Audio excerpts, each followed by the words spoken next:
everyone, we are Odd Signature and আমরা আসছি. Hello everyone, we are Odd Signature. আমরা আসছি. We are Odd Signature. We're coming. Hello everyone, we are Odd Signature. Hello everyone, Odd Signature. Mera new drummer, Asam Tanripiyal, probably he's gonna play. Hello everyone, we are Odd Signature and we're coming on.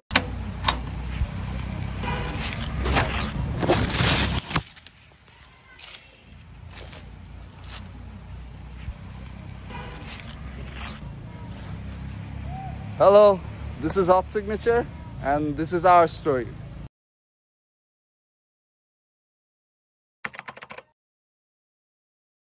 2017 সালের দিকে তখন already আমি রাকিবের সাথে তো কাজ করছি already. তো হঠাৎ আমাদের মানে একটা মাথায় একটা বুদ্ধি আসলো যে আমরা ওয়াই নট আমরা একটা ইউটিউব প্রজেক্ট করি, যেহেতু আমাদের আশেপাশে বেশ অনেক ট্যালেন্টেড ছেলেপেলে আছে যারা মিউজিক্যালি অনেক বেশি ইন্টারেস্টেড, তাদের একটা ইউটিউব প্রজেক্ট করা যায়। তখন আমি বললাম যে হ্যাঁ অবশ্যই করা যায়, কারণ মানে তাদের যে আলাদা যে গান করার যে ভঙ্গিমা, তাদের যে মিউজিক্যাল যে ট্যালেন্টগুলো আছে এগুলোকে চাইলে আমরা শো অফ করতে পারি। তো সেখান থেকে 2017 সালে আমরা প্ল্যান করলাম আমরা একটা ইউটিউব প্রজেক্ট করবো। সো এই সুবাদে তো অমিতাভ বললো যে ঠিক আছে, আমার কাছে কয়েকজন অ্যামেজিং ভোকালস আছে, সো ওয়াই নট ওদেরকে ইউজ করা যায়। সো আমি যদি নাম নিই তখন অনেকের মধ্যে অমিতাভ কয়েকটা নাম দেয়, এর মধ্যে হচ্ছে তাসফিয়া, বর্ণ, প্রান্তিক এবং পিয়ালের নামটাও এখানে উঠে আসছিল। সো আমরা সবাই মিলে তো এরপরে প্ল্যান করলাম যে ঠিক আছে একটা মিটিং ফিক্স করি। সেটা কোথায়? সেটা সিআরবিতে মিটিংটা ফিক্স করি। অ্যান্ড মিটিংটা হবে হচ্ছে অ্যাবাউট দ্য প্রজেক্ট যেটা আমরা এখন স্টার্ট করতে যাচ্ছি, ইউটিউব রিলেটেড। প্রথম গানটা ছিল নাথিং এলস ম্যাটার্স মেটালিকার। তো এই গানটা নিয়ে আমরা বেশ কিছুদিন প্র্যাকটিস করলাম। পরবর্তীতে এটা যদিও মানে ফাইনালি কিছু হয় নাই আমার কারণেই, আমি ভোকাল দিতে অনেক লেট করতেছিলাম এন্ড স্টাফ, যাই হোক। বাট ওইটার থ্রুতে যেটা হয়েছে অনেক ভালো একটা বন্ড হয়েছে সবার সাথে, বেশ কিছু অ্যামেজিং মিউজিশিয়ানদের সাথে পরিচয় হলো। আমরা হচ্ছে 2017 সালে যখন মিউজিক্যাল অ্যাক্টিভিটিগুলো করছিলাম, তো আমার একটা ফ্রেন্ড ছিল, কলেজে একটা ফ্রেন্ড ছিল। তো সে হঠাৎ আমাকে একদিন কল দিয়ে বলে যে তার যে সে যেখানে থাকে তার হচ্ছে একটা 31st নাইটের একটা সম্ভবত একটা প্রোগ্রাম করবে। সো সেখানে তারা চাচ্ছে একটা মিউজিক্যাল ব্যান্ড বা একটা মিউজিক্যাল গ্রুপ সেখানে পারফর্ম করুক। তো আমি তখন চিন্তা করছিলাম আসলে কি করা যায় নাকি করা যাবে না, কারণ আমি আসলে এই ধরনের কোনো কমার্শিয়াল শো যেখানে আসলে মানে আমি তখন ভেবেছিলাম শোটা আসলে অনেক বড় শো হয়তো বা হবে, অনেক মানুষ হবে, মিনিমাম 1-2 হাজার মানুষ হয়তো বা হবে, এরকম একটা ব্যাপার। তো শোটা করা যাবে কিনা, মানে আমি আসলে ওই স্কিলটা আমার আছে কিনা। তো তখন আমি রাকিবকে কল দিয়ে বললাম যে এরকম একটা শো এর অফার আছে, এখন করবো কি করবো না। তখন রাকিব তো ইন্টারেস্টেড যে অবশ্যই যে শো করতে চাই। তো আমি তখন রাকিবকে বললাম যে আসলে আমরা যদি করি ঠিক আছে, তুই আর আমি তো কনফার্ম, তাহলে আর কাকে কাকে নেব। তো তখন আমাদের ফার্স্ট মাথায় আসলো যে আমরা পিয়ালকে রাখতেছি, কারণ যেহেতু ওর একটা ইউনিক ভয়েস আছে এবং ও গিটার বাজাতে পারে। রাকিব আমাকে বললো যে কাউন্ট বাজাতে পারে কেউ আছে কিনা। তখন আমি বললাম যে আমরা আকিবকে দিয়ে একটা ট্রাই করে দেখতে পারি। তো তখন আকিবকে আমি কল দিয়ে বলি যে আকিব, যেরকম একটা প্রাইভেট শো এর মতন করতে হতে পারে, তুই ইন্টারেস্টেড কিনা। হ্যাঁ, তখন দেখি আমাদের সবার থেকে বেশি ইন্টারেস্টেড ছিল আসলে Akib. So I was really interested about that since অমিতাভের বিষয়টা আসলে অমিতাভ ইভেন্চুয়ালি আমি জানতে পারছি আর দেখতেছিলাম যে ওর মাল্টিপল ইনস্ট্রুমেন্টস বাজানোর যে ইন্টারেস্টটা বা ও যে বাজাতে চায়, শিখতে চায়, same goes for me as well. So Dave Grohl is my hero, so I hope you get it. এই জিনিসগুলো আসলে আমাকে প্লাস আমার মনে হয়েছে, আর আসলেই পরে আমি ইভেন্চুয়ালি জানতে পারছি যে অমিতাভেরও ইটস দ্য সেম। দুইজনের আসলে আমাদের অনেকগুলো ইনস্ট্রুমেন্টস আমরা বাজাবো বা এক্সপ্লোর করবো, এই জিনিসটা কাজ করে। সো ওই সব জিনিস ইন্টারেস্টিং ফ্যাক্টসগুলো আসলে তখন মাথায় কাজ করতেছিল, আর আমি জাস্ট বলছি যে of course why not, I will play with you guys. And eventually আমরা ঠিক করি আমাদের শো এর আগে একটা practice session, jamming session, whatever you call it, ওইটা আমরা প্ল্যান করি ইশতিয়াকের বাসায়। সো বেসিক্যালি ওই শো এর প্র্যাকটিস সেশনটা হইতেছে আমার বাসায় হয়েছিল, যেটার ব্যাপারে আসলে আমার নিজেরই মনে নেই কেন আমার বাসায় হয়েছিল এবং অনেক আকিব অমিতাভ ওদেরকে জিজ্ঞেস করার পরে ওদেরও আসলে ওরা মনে করতে পারতেছে কেন আমার পাশে হয়েছে। তো যাই হোক ওইখানে হয়েছে মানে সবাই পরিচিত মুখ ছিল লাইক আকিব ছিল, অমিতাভ ছিল, তারপরে রাকিব ছিল, দেন ওইখানে একটা নতুন ফেস ছিল, সেটা হচ্ছে পিয়াল। সো ওই ইশতিয়াকের বাসাতেই যতটুকু আমার মনে পড়ে, I met this guy. I met a boy, young boy, whose name is Pial, with a Slipknot hoodie. So জিনিসটা আসলে ওইখান থেকে অনেস্টলি মানে আমি Rakib, Amitabh, Piyal about the odd signature thing. So ওই জায়গা থেকে আসলে আমার মনে হয় the journey got started. আমরা আমাদের সবাইকে চিনলাম, জানলাম, অ্যান্ড ওই শোতে যে অনেকগুলো আসলে ইন্টারেস্টিং ফ্যাক্ট হয়েছে। ছোট করে যদি বলি, it was not a typical concert or এরা বেসিকলি একটা শো ছিল যেটা আসলে একটা সোসাইটি, একটা এলাকার অনেকগুলো মানুষজন মিলে একটা সোসাইটির একটা মাঠের মধ্যে অর্গানাইজ করছে। প্রবাবলি একটা অ্যানুয়াল প্রোগ্রাম বা কিছু একটা ছিল। তো আমরা সাউন্ড চেক শুরু করছি। সাউন্ড চেকে একটা আন্টি ছিল হোস্ট। সো উনি বললো যে আমরা এখন গান শুরু করবো। সো আমরা আমাদের মতো সাউন্ড নিতেছি, আমার কারণে অমিতাভের গিটারে, পিয়ালের গিটারে অ্যান্ড ভোকালসগুলো দেখতেছি। সো আর আন্টি ছিল আমার পাশে। আন্টি আমাকে বলতেছে এত সময় নিলে তো হবে না বাবা, তোমরা শুরু করতেছো না কেন, শুরু করো আর্লি, সবাই তো বসে আছে গানের জন্য। তা আমি বললাম আন্টি আমরা তো শুরু করবো, আমাদের তো আগে সাউন্ডটা ঠিক মতো মনিটর অ্যান্ড এভরিথিং সব কিছু নেই, তাহলে আপনারাও শুনতে পারবেন ভালোভাবে, আমরাও মজা পাবো বাজে। আর আন্টি তখন আমাকে ওই কথাটা বলছিল যে মানে ওরা গিটার নেক, ওরা সাউন্ড চেক করুক, যেমন চেক করুক, তোমরা শুরু করে দাও, তুমি শুরু করে দাও। আর আমি কাহন দিয়ে মানে I hope you get it যে উনি আসলে কি বুঝাইতে চাইছে। সো জিনিসটা তখন মানে পরে আমরা শেয়ার করে একজনকে অনেক হাসাহাসি করছি যে আচ্ছা আন্টি আমার এইরা কইছে আর সামথিং। সো বাট আন্টির সাথে আসলে আমি কোনো ঝামেলা করি না, বলছি ঠিক আছে আন্টি আমরা চেষ্টা করতেছি, আমি শুরু করে দিব, না ওরা সাউন্ড চেক করুক, দরকার আমি শুরু করে আমি গায়ে দেবো, কোনো প্রবলেম নেই, আপনি আমাদেরকে অল্প কিছু সময় দেন। সো পরে আন্টি আই গেস বুঝছে, আই ডোন্ট নো। প্রথম গানটা গাইলাম, নো রেসপন্স, কেউ হাততালি দেয় না, সবাই যার যার মতো, কেউ কারোর সাথে আড্ডা দিচ্ছে, কেউ হাঁটছে, কেউ ঘুরছে, এবং ক্রাউড মনে ওই দিন হাতে গোনা 30 থেকে 40 জন ছিল, এবং ম্যাক্সিমাম ছিল হচ্ছে সব 8, 9, 10 বছরের বাচ্চা, এবং হচ্ছে মহিলারা ছিল, তাদের মা আর ইয়াং ছেলে বলতে আসলে কাউকে আমার মনে পড়ে ছিল আর কি। সো একটা গান শেষ হলো, আমরা নিজেরাই কাইন্ড অফ একজন একজনকে তাকাচ্ছি, আমরা মনে হচ্ছে আমরা নিজেদেরকে নিজেরা হাততালি দিব মতো অবস্থা, অডিয়েন্সের কোনো রেসপন্স নাই। সো মানে আমি জানি না আসলে সব মিউজিশিয়ানদের সাথে তাদের স্টার্টিংটা কেমন হয়, বাট আমাদের স্টার্টিংটা ছিল এমনই, যেখানে আসলে আমরা কোনো ক্রাউড রেসপন্স ছিল না, একদম জিরো রেসপন্স ছিল। তো মানে শোটা করার পর যখন শোটা সবগুলো গান আমরা শেষ করে নামলাম, আমরা প্রায় মানে 4 থেকে 5টা গান, মানে এমন হলে কি কোন একটা গান আমি গাচ্ছি, কোন একটা গান আকিব গাচ্ছে, কোন একটা গান রাকিব, কোন একটা গান পিয়াল, কোন একটা গান ইশতিয়াক। তো এভাবে করে হচ্ছে আমরা কোনোভাবে শোটা শেষ করে নামার পর আমাদের মন খারাপ যে আহা কি বাজাইলাম আসলে, কি অডিয়েন্স, কি এইসব ভাবি যাবে, আমরা কি এক্সপেকটেশন নিয়ে আসলাম, কি হলো। তখন আমার ফ্রেন্ডটা আমাকে ডাকলো, দেখে বললো যে আমাদের পারফরমেন্স নাকি খুব ভালো হয়েছে। এখন তো তারা নাকি ডিসাইড করছিল যে আমাদেরকে একটা পেমেন্ট দেওয়া হবে। তো এটা শোনার পর তো এখন মানে কোনো এক্সপেকটেশনই ছিল না আমাদের পেমেন্টের ব্যাপারে। সো আমরা তো আমি কোনো কিছু জিজ্ঞেস করি কত দিবে টিবে বাকি, পরে যখন বের হয়ে এসে দেখি যে একটা 500 টাকার নোট। তো ইট ওয়াজ লাইক মানে আমাদের বাকিদের, আমি যখন টাকাটা খুলে যখন সবার সামনে দেখাই যে এটা একটা 500 টাকার নোট, তখন মানে I can see happiness in all faces. Like তারা এতটাই খুশি যে মনে হচ্ছিল যে আমরা আসলে একটা কাজের মানে একটা মিউজিক্যাল একটা কাজ করে আমরা একটা ফার্স্ট একটা পেমেন্ট পেলাম। আমরা সবার জন্য আসলে এটা একটা ফার্স্ট পেমেন্ট ছিল। সো যদিও সেটা কম 500 টাকা, তাও মানে ইট ওয়াজ লাইক যে আমরা এটা আর্ন করে নিয়েছি এরকম একটা ব্যাপার। আমরা ফার্স্ট মিউজিক্যাল কিছু একটা করে আমরা এটা আমাদের first earning. We have this picture, I hope you are seeing it. So আমরা ওই শোতে পেমেন্ট পাইছিলাম 500 টাকা, অ্যান্ড যেহেতু অমিতাভ শোটা ডিল করছে, সো অমিতাভ আমাদেরকে পরে 500 টাকা 5 জন আমরা 100 করে স্প্লিট করছি।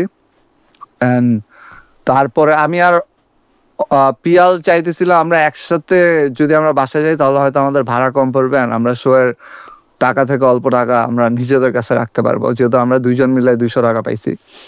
সো কিন্তু আমার আর পিয়ালের বাসার দূরত্বটা বেশ ভালোই, সো এর জন্য আমরা পরে প্ল্যান করি না একসাথে যাওয়ার, আমরা আলাদা আলাদা চলে গেছি। অ্যান্ড হয়তো আমার মনে নাই ভাড়াটা এক্স্যাক্টলি আমরা সিএনজি ভাড়া কত দিছি, হয়তো 100 বা 150। সো এনিওয়ে মানে আমাদের ওই 100 টাকার শো অ্যান্ড ওইটার আসলে enjoyment and everything, the fun we had together, এটা আসলে এখন চিন্তা করলে মনে হয় আই উইশ আমরা ওই সেম পজিশনে সেম ভাবে যদি আরেকবার যাইতে পারতাম। ওইটা খুব যে এরা এঙ্গেজিং ক্রাউড বা সব ইয়াং পিপল, সিন্স আমরা mostly we Singh for young people, so ওইখানে অনেক বয়স্ক মানুষজন ছিল, আঙ্কেল আন্টিরা ছিল, কিন্তু ওই যে আমাদের ওই ফানটা, ওই মজাটা, ওইটা আসলে ওই যে যেটা বললাম যে আমার মনে হয় যে আমরা যদি ওইটাতে আরেকবার ফিরে যেতে পারতাম।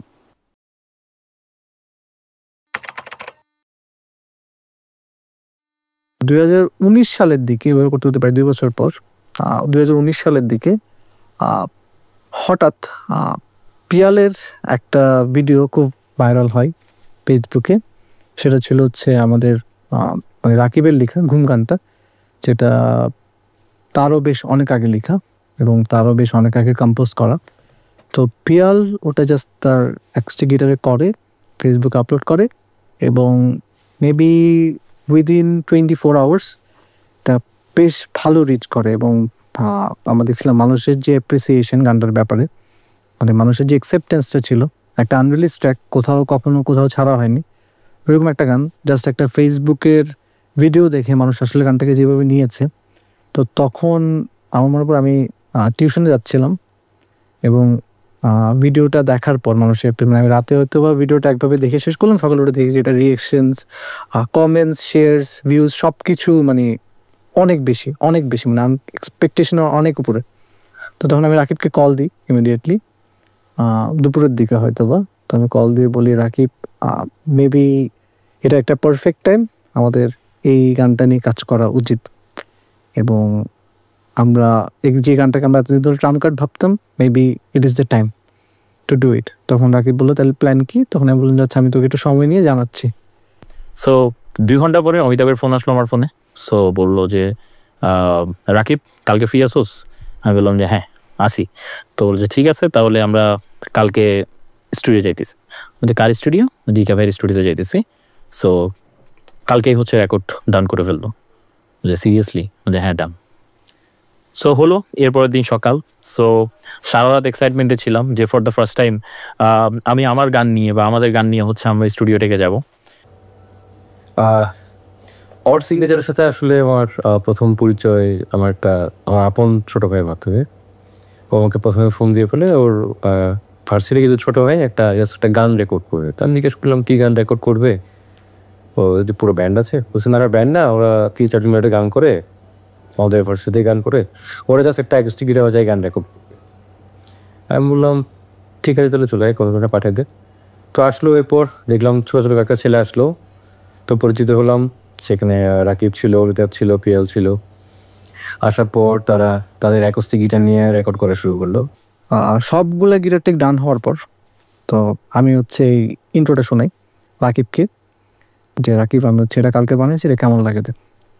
তো ওই সময় আসলে মানে এটা আসলে মানে কাইন্ড অফ বলা যায় একটা হ্যাপি মোমেন্টস, যে আমরা ওই সময় যে একসাথে বসে একটা জিনিস বাজানোর পর মানে নিজের একটা ব্যাপার, জিনিসটা পৃথিবীতে কেউ কখনো আগে শুনেনি, ফার্স্ট টাইম আমরাই শুনছি, আমরাই বানাচ্ছি, ওই যে ফিলিংসটা। তখন আমি রাকিবকে শোনালাম ব্যাপারটা এবং রাকিব ওয়াজ লাইক ভাই সে দিছে, এটা আমরা রাখি, এরকম একটা ব্যাপার। সো সেখান থেকে হচ্ছে আমরা ওই গিটারের প্লাগিংটা উইদিন 10 to 15 মিনিটসের একটা প্লাকিং বানানো এবং সেটা ইমিডিয়েটলির পর দিন টেক দেওয়া এবং ওটাতেই হচ্ছে গানটা আলটিমেটলি ওই ইন্ট্রো দিয়ে শুরু হয়। দেন হচ্ছে একটা 3-4টা স্ট্রামিং, রেগুলার স্ট্রামিং বাজে, ভোকাল, নাথিং এলস, এবং লাস্টে একটা সোলো থাকে, খুব খুব সিম্পল একটা সোলো, বেশ কিছু নেই। এই সোলোটাও একটা ইন্টারেস্টিং ব্যাপার আছে। আমরা একটা গানটা আমরা ফার্স্ট টাইম যখন ঘুম গানটা করি সিটি কলেজের একটা শোতে, ওইটাতে হচ্ছে আমি আর রাকিব শুধু স্টেজে গানটা পারফর্ম করছিলাম। তো তখন হচ্ছে আমরা ওই হঠাৎ গানটার এন্ডিংটা মানে ও একটা হামিং দেয়, রাকিব একটা হামিং দিয়ে গানটা শেষ করে। সো ওটা হামিংয়ের মাঝখানে মাঝখানে আমি হচ্ছে জাস্ট কয়েকটা নোট বাজাচ্ছিলাম এবং ওইখান থেকে আসলে মনে হচ্ছিল যে গানটা আসলে অনেক শুনতে ভালো লাগছিল। জাস্ট সিম্পল একটা সোলোর মতন বা একটা নোটের মতো বাজে। সো এটা আমরা রেকর্ডিংয়ে দিই এবং যখন আউটপুটটা আমরা শুনি উই ওয়ার হ্যাপি যে আমরা যা এক্সপেক্ট করে আসছিলাম 3 ঘন্টায় যা করতে পারবো কিনা, এটা আসলে পসিবল হতে কিনা শেষ করা, অ্যান্ড উই ওয়ার হ্যাপি যে ইট ওয়েন্ট রিয়েলি ওয়েল। এরপর রেকর্ড শেষ হলো, সব কিছু শেষ করলাম, জিজ্ঞেস করলাম তো ওদের বেস গিটার বাজাবে কি? ফলে আমাদের কোনো বেসিস নাই। তাহলে আমি কী করবো, আমি সিন দিয়ে দেবো এখানটাতে নাকি আমি বাজা দিব? বলতে আপনি বাজা দিয়ে। আচ্ছা বাজা দিলাম। তো জাস্ট অ্যাকোস্টিক গিটার যেহেতু রেকর্ড করবে জাস্ট সিম্পল, আমি জাস্ট টুকটাক কন্টেস্ট করে নিয়ে একটু হালকা মিক্স করে নিয়ে বেশ কিছু বাজা দিয়ে গানটা দিয়ে দিলাম। গানের নাম ছিল ঘুম, ওদের প্রথম গান। এরপর গান ছাড়লো, কয়েকদিন পর দেখি বুস্ট, কি ব্যাপার 1 মিলিয়ন ভিউ একটা পোস্টার সবার সামনে, জাস্ট গানটা ছাড়া মাত্রই কয়েকদিন পরে 1 মিলিয়ন ভিউ। আমার দেখে খুব ভালো লাগলো, আরে বাবা এরা জাস্ট কয়েকটা ছেলে একটা তো সুন্দর গান রেকর্ড করলো আর সাথে সাথে এটা বুস্টেড। আমার খুব বেশি ভালো লাগছিল দেখা করে।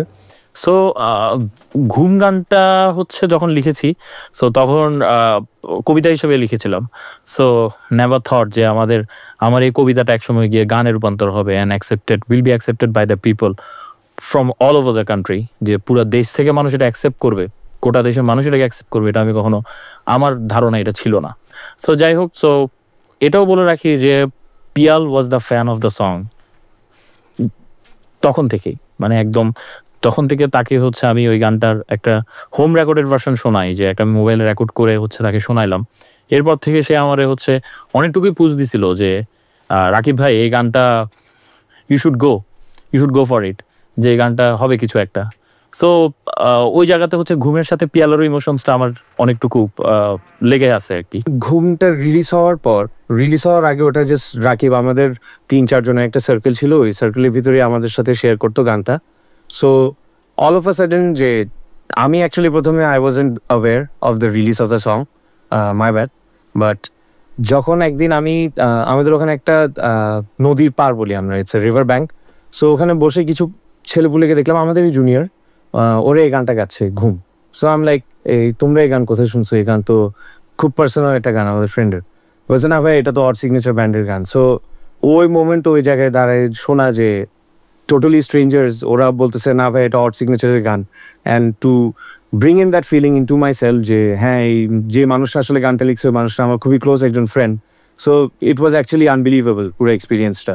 অ্যান্ড গ্র্যাজুয়ালি ওটা যেভাবে গ্রো করলো গানটা, আই সি দ্যাট ওরা প্রথম যে রিলিজটা করলো এর পরবর্তীতে to better the quality, to better the listening experience for the audience, they have worked tremendously and actually it is bringing out a fruitful outcome for them.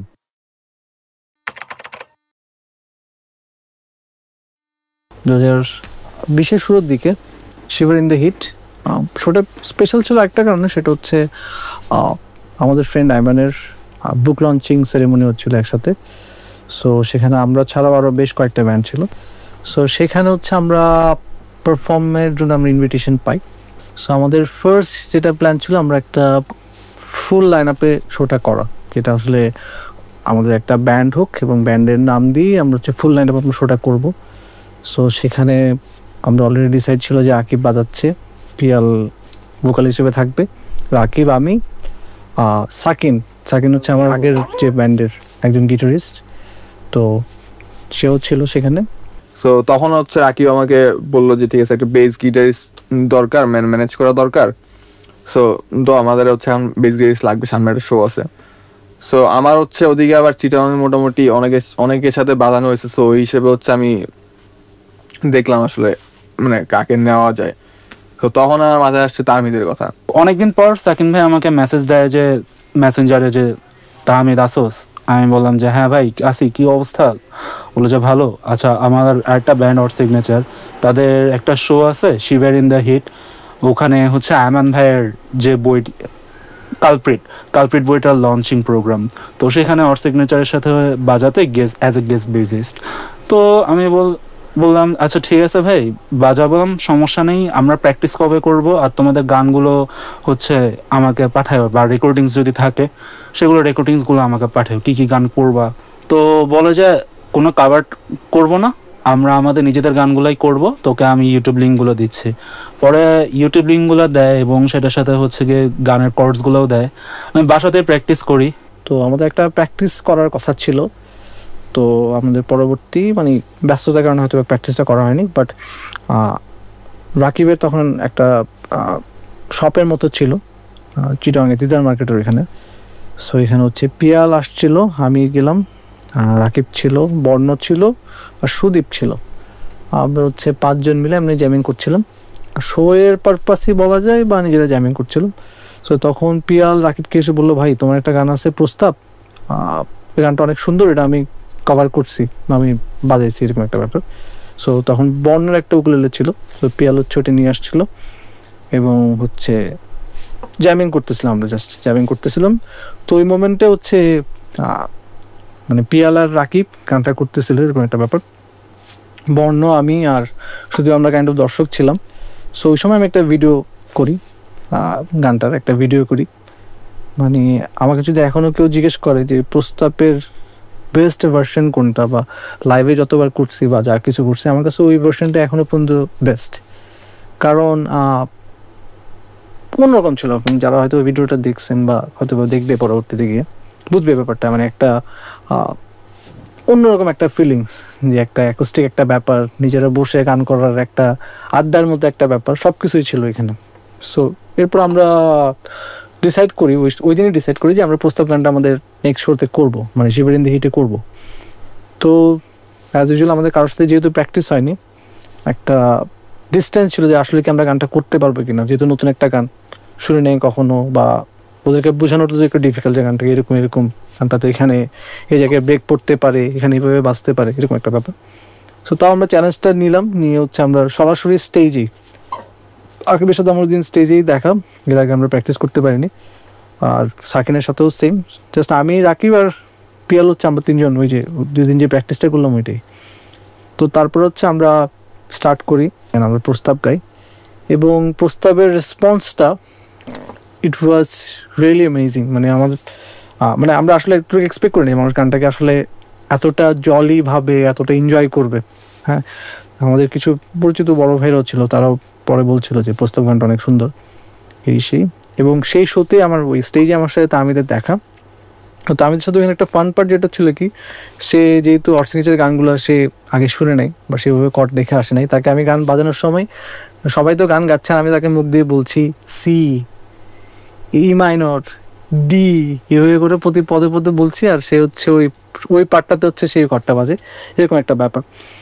তো or signature যখন উঠছে okay fine, আকিবের সাথে দেখা হয়েছে, তো ওদিন sound town করছি fine, মজার ব্যাপার হচ্ছে আচ্ছা ঠিক আছে ব্যান্ড একটা উঠছে, ভালো কথা।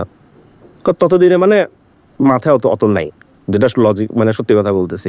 আচ্ছা ঠিক আছে, নতুন একটা ব্যান্ড উঠছে, উঠার পর দেখতেছি একটার পর একটা গান করতেছে, একটাও আমি জানি না, একটাও আমি চিনি না, কিন্তু সামনে যতগুলো ক্রাউড আছে ফাটাই গাইতেছে। ওই শোতে যখন ওর সিগনেচার পারফর্ম করতে আসে, তখন যে জিনিসটা অনেক সারপ্রাইজিং ছিল সেটা হচ্ছে কি, প্রায় টিপিক্যাল শোগুলোতে কি হয়, ফার্স্ট ব্যান্ডগুলো কাভার শো ট্র্যাক করছে, সেকেন্ড ব্যান্ডগুলো কাভার ট্র্যাক করছে, আর দেন এগেন ওর signature as far as I remember ওরা সবসময় ওর নাম্বারই করে গেছে। আমি কখনো ওদের কোনো শোতে ওদেরকে কাভার করতে খুব একটা দেখিনি বা আমার মনে পড়ছে না। সো ওরা ওই ক্রাইটেরিয়া ব্রেক করে ওর নাম্বারকে দিয়েই মানুষের কাছে পৌঁছানোর যে থটটা শুরু থেকে রেখেছিল, অ্যান্ড তখন ঘুম আস্তে আস্তে পপুলার হচ্ছিলো। সো সারপ্রাইজিং থিং ওয়াজ যে অডিয়েন্স ছিল তারা হচ্ছে ব্যান্ডের সাথে গান রিপিট করছে, so they were familiar to this song, so it was amazing. And definitely ওই সময় থেকেই there were a high potential যে this band might be a good thing, and definitely ওরা বিয়ন্ড বর্ডার পুশ করতে পেরেছে, and national wide একটা craze, একটা fan base create করেছেন, which is as a friend, as a well wisher, I am beyond proud. I am, and যেটা আমি হয়তো এখন মাঝে মাঝে ভাবি যে শোটা আমরা যখন ইনিশিয়েট করছিলাম, যে ব্যান্ডটা ওপেন করেছে show, the same show Shiver in the Heat, কখনো হয়তো এমন হবে যে our signature can be the headliner of this show, and আমি পার্সোনালি অনেক বেশি প্রাউড ফিল করবো যদি আমি দেখি আমার ফ্রেন্ডরা যাদের একদম স্ক্র্যাচ থেকে যাদেরকে দেখে আসছি তারা আমাদের এই শোতে তারা হচ্ছে শো স্টপ করছে। That would be the finest pleasure I would say. তখন পর্যন্ত আমাদের একটা গান রিলিজ হয়েছে, বাট দেন অ্যাগেইন সবাই মিলে আমরা ডিসাইড করলাম যে আমরা সব অরিজিনাল করব। জিনিসটা তখন আসলে কোনো without any thoughts we just did it. আমরা চিন্তা করি নাই যে আচ্ছা আমাদের একটা গান রিলিজ প্রবলি একটা গান মানুষ জানে, বা আদার গানগুলো যদি মানুষ না জানে বা অফকোর্স জানবে না যেহেতু রিলিজ হয় নাই, সো জিনিসটা আসলে ওনারা কীভাবে কী নিবে। কিন্তু ইভেনচুয়ালি আমাদের শো করার পরে মনে হয়েছে যে না, we did the right thing. Initial ডেজে I guess most of the growing bands যারা শুরু করে তারা হলো কাভার দিয়ে and everything, which we also started. But then again ওই শোটাতে আমাদের ওই শো এর পরে মনে হয় আমরা আর জীবনে কখনো কাভার অ্যাজ এ ব্যান্ড করি নাই। অ্যান্ড এই জিনিসটা ওই শোতে স্টার্ট হওয়ার জন্যই আমার মনে হয় যে হয়েছে, কারণ আমরা ওই শোতে করার পর আসলে যেভাবে রেসপন্স পাইছি আমাদের আনরিলিজড গানগুলো নিয়েও, ইট ওয়াজ রিয়েলি আনবিলিভেবল। তো ওই দিন আমাদের ফার্স্ট একসাথে আমরা অর সিগনেচারের যে 6 জন ফর দ্য ফার্স্ট টাইম আমরা একসাথে এখানে বাজাই, এবং ওই জন্য শোটা অনেক স্পেশাল আমার জন্য। ওই জন্য শোটা অনেক বেশি মেমোরেবল একটা শো আর কি। তো শো এর পর আমরা 5 জনের একটা ছবি আছে, আমি, রাকিব, আকিব, পিয়াল, সাকিন এবং হচ্ছে আমরা তাহমিদকে খুঁজে পাইনি। তাহমিদ শোয়ের পর কোথায় চলে গেছে। আর ও একটু শাই ফিল করতেছিল আমাদের সামনে, যেহেতু আমাদের সবার ছোট ফার্স্ট টাইম, আবার আমরা সবাই একজন একজনই চিনি, তাহমিদের সাথে কারো পরিচয় নাই। সো তাহমিদকে পর আর দেখলাম না, তো আমরা 5 জনের একটা ছবি তুললাম। ওইটা maybe as a band for the first time আমাদের একসাথে একটা তোলার ছবি আর কি, তাহমিদ ছাড়া। তো এরপর যেটা হয় কি, শো ভালো হলো, এর আগে ঘুম গানটাও দেখলাম ভালো অডিয়েন্স অ্যাকসেপ্ট করতেছে। তো there is no looking back আর কি। আমরা চিন্তা করতেছিলাম যে আমরা আরও কিছু গান করি, একসাথে করতে থাকি, দেখা যাক কী হয়।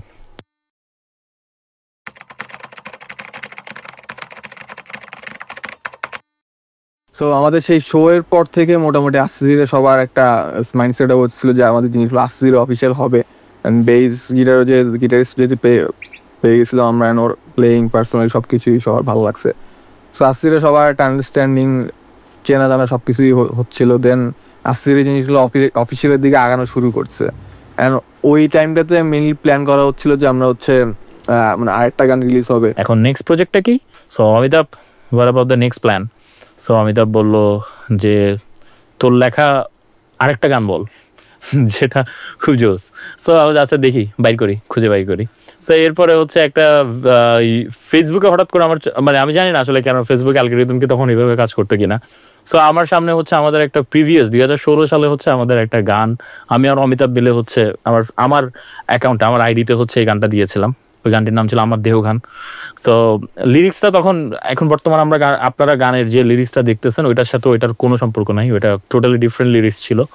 সো ওই সময় 2016 সালে একবার অমিতাভ আমার বাসায় আসছিল, দেন আমি ওইটার উপর আমি মিলে হচ্ছে এই গানটা টিউন করছিলাম। সো ওইটা তখন আমি ফেসবুকে আপলোডও করছিলাম তখন। সো এটা আমার আবার হচ্ছে 2019-এর লাস্টে ডিসেম্বরের দিকে আমার ওই ভিডিওটা আবার আমার চোখের সামনে আসে অ্যাজ আ মেমোরি। সো অমিতাভকে আমি জিনিসটা শেয়ার করি যে অমিতাভ বরাবর the next song. So Amitabh বললো ঠিক আছে ডান, চল এটা নিয়ে আগাই। ঠিক আছে, এখন কোথায় করবো? এখন আমরা স্টুডিও খোঁজা শুরু করছি যে যেখানে হচ্ছে সবার বাসার কাছে হয়। সো এখন আমরা অ্যাস্ট্রে ঠিক করছিলাম, বাট অ্যাস্ট্রে হচ্ছে অনেকজনের বাসার থেকে দূরে। যেমন আমরা যে 5 জন হচ্ছে এই গানের প্রজেক্টে টাইম দেওয়ার কথা ছিল, আমাদের জন্য অ্যাস্ট্রে স্টুডিওটা অনেক দূরে হয়ে যাচ্ছে অনেকের জন্য। তো এখন প্ল্যান করলাম যে সবার জন্য সেন্টার হয় এমন একটা স্টুডিও। সো পাইলাম SG স্টুডিও, সাজিদ ভাই স্টুডিও।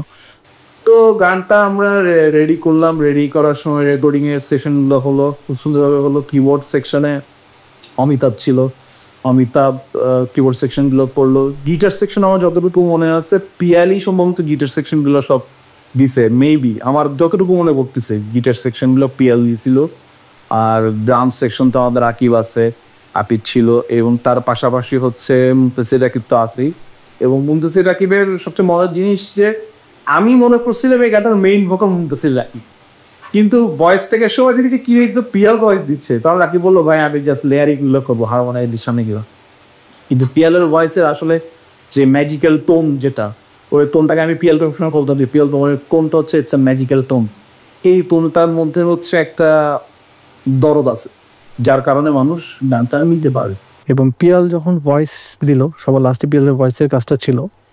এবং সত্যি আসলে মানে আমি এর আগে হয়তো বা অনেকের সাথে অনেক ভোকাল একসাথে গান করেছি, প্র্যাকটিস হোক অনেকভাবেও, বাট ওই দিন আসলে পিয়ালের ভোকালটা আমি আগেও শুনলাম, বাট ওই দিন পিয়ালের ভোকালটা সামথিং এক্সেপশনাল ছিল। মানে একদম ডিরেক্টলি ওর প্রতিটা ওয়ার্ড, প্রতিটা সুর কেন জানি মানে শুনতে বাধ্য। মানে তখন জাস্ট যে কাজে ব্যস্ত থাক না কেন সেটা বাদ দিয়ে পিয়ালের গানটা শুনতে তখন বাধ্য। এবং আমার মনে পড়ে এটা নর্মালি সে এতটাই গানটা নিয়ে এক্সাইটমেন্ট ছিল, এতটাই প্রিপেয়ার ছিল, তার পুরো ভোকাল টেক দিতে মেবি হাফ অ্যান আওয়ার কিংবা 1 আওয়ারের মতো লেগেছিল সব মিলে।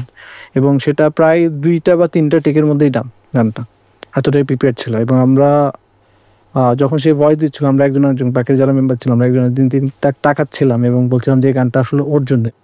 দেও খান রিলিজের ঠিক আগ মুহূর্তে ওর সিগনেচারে পার্মানেন্ট হওয়ার জন্য আমার দেও খানের আগে আমার কাছে বলা হয়, আমি বললাম হ্যাঁ,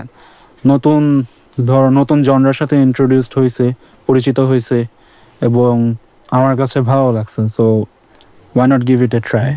তো এভাবে হচ্ছে আমার ওর সিগনেচারের সাথে আমার যাত্রা শুরু হয় 2020-এ। বাই দ্যাট টাইম কোভিড চলে আসে, সো স্টুডিও যে আসার বিষয়টা আসলে আমাদের জন্য সবার জন্যই ডিফিকাল্ট হয়ে যায়। প্লাস কোভিডের ইনিশিয়াল ডেজগুলো তো আসলে অনেক কনফিউশন ছিল, যে আসলে মানে ইট ওয়াজ রিয়েলি স্ক্যারি। অ্যান্ড বাসায় আসলে বয়স্ক মানুষ থাকলে তখন আসলে আমাদের ইয়াং যারা আছি তাদের প্রিকশন অ্যান্ড এভরিথিং এটা নিয়ে অনেক কনসার্নিং একটা বিষয় ছিল। সো ওই হিসাবে বাসা থেকে বের হওয়া, নিজের জন্য হওয়া না হওয়ার বিষয়টা থেকেও অনেস্টলি আমার পার্সোনালি সবারই ইন জেনারেল ম্যাটার করতো যে আব্বা আম্মা ওনাদের কথা চিন্তা করে let's not just go out, এমন একটা বিষয়। সো আমাদের ওখানে রেকর্ডিংটা অনেস্টলি আমার মনে হয় আমি একবার স্টুডিওতে যাইনি, এটা আমার যতটুকু মনে পড়ে। অ্যান্ড সাজিদ ভাইয়ের সাথে আমি ড্রামস নিয়ে কমিউনিকেট করছিলাম থ্রু অনলাইন। সিন্স ওই টাইমে মনে হয় না সাজিদ ভাই, আমরা যেই রেকর্ডিং স্টুডিওতে রেকর্ড করতাম গান, ওই টাইমে প্রবাবলি সাজিদ ভাইয়ের কাছে ইলেকট্রিক ড্রাম ছিল না। চিটাগংয়ে অ্যাকোস্টিক ড্রামস টেক্স দেওয়া it's a huge thing. Also electric ড্রামও খুব কম ছিল একটা টাইম পর্যন্ত, এখন হয়তো অনেকের কাছে আছে। So mostly it was programming drums and ওই মিডিতে আমরা যেভাবে যতটুকু কাভার আপ করতে পারতাম। সো সাজিদ ভাইয়ের সাথে আমার কমিউনিকেট হচ্ছিল অ্যাবাউট দ্য ড্রাম লাইন, যে আমি কীভাবে চাইতেছি, আমি কী চাই basic and everything. And Sajid ভাই pulled it nicely, and কিছু confusions, কিছু sacrifices of course I had to do it for the song, and আমি যেহেতু স্টুডিওতে প্রপারলি যাইতে পারি নাই ইন পার্সন, সো আমার ওই জিনিসগুলো নিয়ে আসলে ছাড়তে হয়েছে। সো ইভেনচুয়ালি জিনিসটা দাঁড়াইছে যেভাবে আমরা যতটুকু চাইছি, পুরোপুরি না হলেও অনেকটুকু it was satisfactory. So then we release the song, and যেটা আমরা বিশ্বাস করতেছিলাম যে ইট উইল বি সামার, এটা ওইটা ছাড়া অনেক উপরে উঠে গেছে, চলে গেছিল তখন। Still now it's going on. So দেও খানের ম্যাসিভ হিটের পরে সো আমরা লাইক এটা আমাদের এক্সপেকটেশন থেকে মানে অনেক বেশি কিছু হয়ে গেছিল। সো ওই মোমেন্টটাতে হচ্ছে আমরা জাস্ট 3 মাস পরে যে 7 মিলিয়ন ভিউজ আমরা উইদিন 3 মান্থস 4 মান্থসের মধ্যে পাই, সো এটা নিয়ে হচ্ছে আমরা নিজেরাই হচ্ছে হতবাক যে how is it possible. So এরপরে আমরা আমাদের অ্যাকনোলেজমেন্ট বাড়ে আর মানুষজন আমাদেরকে চেনা শুরু করে। মেলা কমিউনিটি সেন্টার সেবুস ফেস্ট আমার ওর সিগনেচারের সাথে অ্যাজ এ পার্মানেন্ট মেম্বার প্রথম শো। ওই শো এর আগে আমার মনে আছে আমরা ওই শোতে আমাদের 4টা গান করার কথা ছিল, এবং এই 4টা গানের সময় আমরা দুঃস্বপ্ন এবং মন্দ এই 2টা গান কিন্তু ওই শো এর আগের যে প্র্যাকটিস প্যাডগুলো আমরা করছিলাম সেইখানে প্যাডের মধ্যে বসে আমরা এই কম্পোজিশনগুলো রেডি করছিলাম। তখনও গানগুলো রিলিজ হয়নি, বা গানটার যে কাঠামো এবং গানটার যে ধরন, মানে গানটা কিভাবে যাবে, আমাদের গানের transaction, most of the transaction part এক একটা এই দুঃস্বপ্ন এবং মন্দের এই গানগুলো আমরা ওই প্র্যাকটিস প্যাডগুলোতে তৈরি করছিলাম। তো বগুড়ার শো কল যখন আসে তখন কোভিড পরিস্থিতি খুবই খারাপ, বাংলাদেশে অনেক মানুষ মারা যাচ্ছে এবং লকডাউন চলছিল। আমি অনেক কথাবার্তা হলো গ্রুপে যে বগুড়ার একটা শো, এবং শোটা যখন মোটামুটি কনফার্ম হলো আমার মাকে যে বলি, আমার মা হ্যাঁ অনেক চিন্তা করছিল, কিন্তু একই সাথে আমাকে বুকে ঝরা ধরে আদরও করে দিছিল যে তার ছেলে তার নিজের গান নিয়ে, নিজের ব্যান্ড নিয়ে চিটাগাংয়ের বাইরে যাচ্ছে মানুষের কাছে নিজেদের গান শোনাতে। ওই মুহূর্তটা আমার জীবনের অন্যতম সুন্দর মুহূর্তগুলোর একটা। ফর দ্য ফার্স্ট টাইম হচ্ছে আমরা আমাদের চিটাগাংয়ের বাইরে শো করছি, অ্যান্ড বগুড়াতে আমরা যাই শো করছি কিন্তু কোভিডের মধ্যেই। সো এটা আমাদের মধ্যে ছিল একটা বেস্ট এক্সপিরিয়েন্স, আসলে আমরা একদম ডিফারেন্ট কোনো জেলায় যেয়ে শো করছি। সো এই যে জার্নিটা অ্যান্ড সব কিছু মিলে আমরা জাস্ট বাসের টিকিট করছি অ্যান্ড সব কিছু মিলে আমরা কেমনে যাবো সব কিছু প্ল্যান হচ্ছে for the first time. So ওই এক্সপিরিয়েন্সটা আমার কাছে খুবই ইন্টারেস্টিং ছিল অ্যান্ড জিনিসটা আমার কাছে খুব এনজয়েবল ছিল আর কি, আমি জিনিসটা খুব ভালো মতো এনজয় করছি।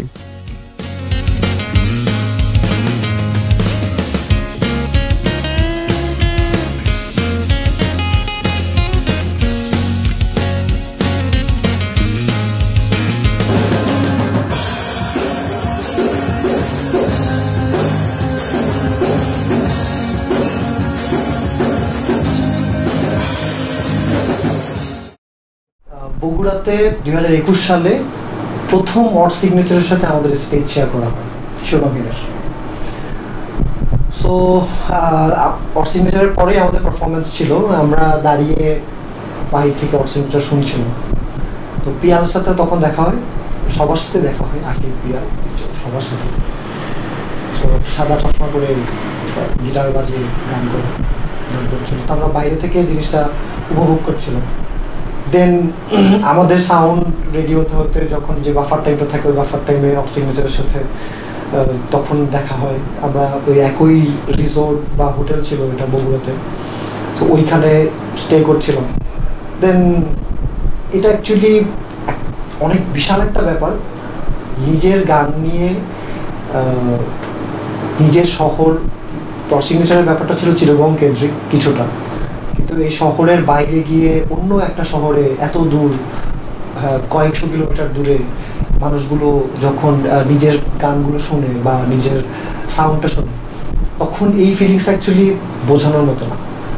খুব প্রাউড ফিল হচ্ছিল যে আমার পরিচিত একটা ব্যান্ড, আমার পরিচিত মানুষগুলো বগুড়াতে আমাদের দেখা হয়েছে, ওইখানে এন্টারটেইন করে যাচ্ছে, ওখানে দর্শক মাতিয়ে যাচ্ছে। এটা আসলে একটা প্রাউড মুভমেন্ট ছিল। So yes, I still remember that. এছাড়াও সিগনেচারের সাথে স্টেজ শেয়ার করা হয়তো হয়েছে, কিন্তু ওইটাই মেমোরেবল, ওইটা মনে হয় প্রথম ছিল বলেই মেমোরেবল। সো ইয়েস, মানে আমার দেওগানের পরবর্তী কথা যদি বলি, আমরা ওই বছর আমাদের যেটা প্ল্যান ছিল, যেহেতু আমাদের পরপর 2টা গানই বেশ ভালো সাড়া ফেলেছে, আমাদের প্ল্যান ছিল অ্যাটলিস্ট 3টা গান আপলোড করার।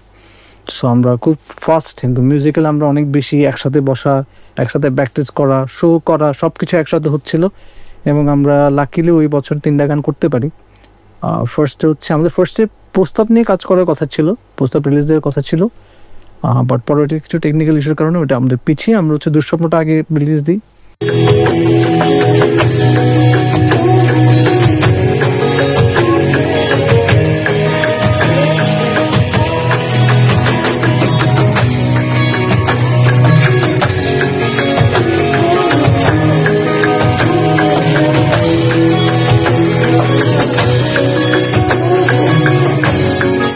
তারপর প্রস্তাব দিই এবং সবার শেষে আমার বাংলাদেশ গানটা আমরা রিলিজ দিই। এটা আমাদের ফার্স্ট মিউজিক ভিডিও ছিল। তো মানে 2021 হচ্ছে কি সব কিছুই হচ্ছে আমাদের সাথে, মানে লাইক আমরা শো করছি, আমরা গান দিচ্ছি, আমরা অডিয়েন্সের সাথে কানেক্ট করছি, আমরা মিউজিক ভিডিও করলাম, এভরিথিং। মানে লাইক আমাদের জন্য ওই 2021টা ছিল লাইক মানে ফুল অন একদম ফুল অন অ্যাক্টিভিটিস, এরকম একটা ব্যাপার। তো তারপর হচ্ছে 2021-এর পর 2022 হচ্ছে যেটাকে আমরা বলবো, মানে আমার জন্য যেটা বলি, আমরা আমাদের যে বাউন্ডারি ছিল যে রেগুলার ঢাকা, চট্টগ্রাম বা কিছু আশেপাশের জায়গায় যে শো, সেখান থেকে বের হয়ে এসে আমরা হচ্ছে খুলনা, রাজশাহী, তারপর দিনাজপুর, ময়মনসিংহ, তারপর সিলেট, এসব আশেপাশে যতগুলো জায়গা আছে সবগুলোতে হচ্ছে আমরা শো করতে যাই। আমার সবার সাথে ইন্টারাকশন প্রথম আসলে হয় খুলনাতে, আমার বাড়ি খুলনায়। পিয়ালের থ্রুতেই পিয়াল আমাকে বলে যে ভাই আমাদের তো একটা শো আছে খুলনাতে, তুমি কি থাকবা খুলনায়? আমি বললাম যে তো শো আছে, গেলাম খুলনায়। খুলনায় যাওয়ার পর ওখান থেকেই আসলে ঘনিষ্ঠতা শুরু। ওখান থেকেই আমাকে ব্যান্ডের বাকি মেম্বাররা চিনতে পারে। তারপরে পরবর্তীতে বিভিন্ন জায়গায় বিভিন্নভাবে ব্যান্ডের সাথে থাকার চেষ্টা করছি, যেভাবে ভালো গান করতেছে, যেভাবে সাহায্য করা যায়, যতটুকু যা করা যায় ভাইদের জন্য। পিয়াল আছে অবশ্যই ওখানে, বাকি যারা আছে আকিব ভাই, অমিতাভ ভাই, রাকিব ভাই, সাকিন ভাই, তামিদ, সবার সাথেই পরে ঘনিষ্ঠতা হয়ে যায়। খুলনার শোগুলোতে আমি কখনো এক্সপেক্টও করি নাই যে এত মানুষ, এত ক্রাউড, এত রাত পর্যন্ত থেকে মানে গান শুনবে। কারণ খুলনার লোকজন একটু আরামপ্রিয়, তাড়াতাড়ি ঘুমায় যায়। মফস্বলের দিকে আমার বাড়ি, আমি জানি।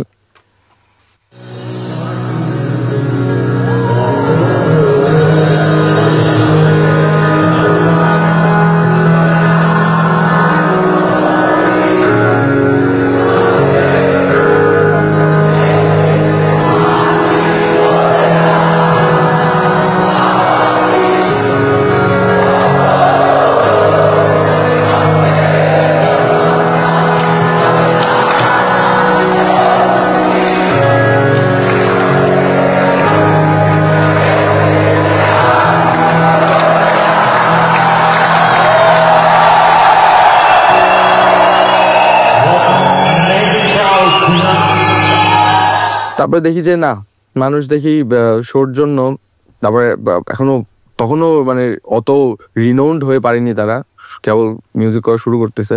তার ভিতরেই সব মানুষ দেখি, প্রচুর মানুষের ভিড় দেখলাম, প্রচুর মানুষের এনথুজিয়াজম দেখলাম ব্যান্ডকে নিয়ে, গান গেয়ে নিয়ে, ব্যান্ড মেম্বার্সদেরকে নিয়ে। ভালো লাগলো। আমি বুঝলাম যে মানুষ খুব সহজভাবে নিচ্ছে। গান দিয়ে যে পজিটিভিটি ফেলানোর যেই ব্যাপারগুলো একটা ব্যান্ডের ভিতরে থাকা দরকার, সব কোয়ালিটিতে আমি মনে করি অর্থ সিগনেচারের ভিতরে আছে।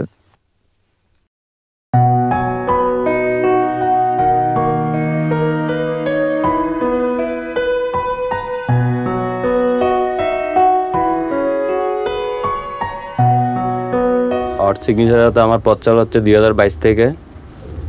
প্রথম ট্রিপ হচ্ছে পাবনা জেলা স্কুলে।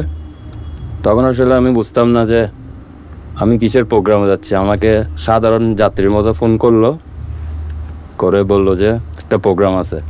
আসলাম, আসার পর প্রথম দেখা হয় এবং কথা হয় রাকিব ভাইয়ের সাথে। তো রাকিব ভাই আমার সাথে কথা বললো, সবার সাথে পরিচয় করাই দিল। বললো যে আমার সাথে প্রথম দেখা।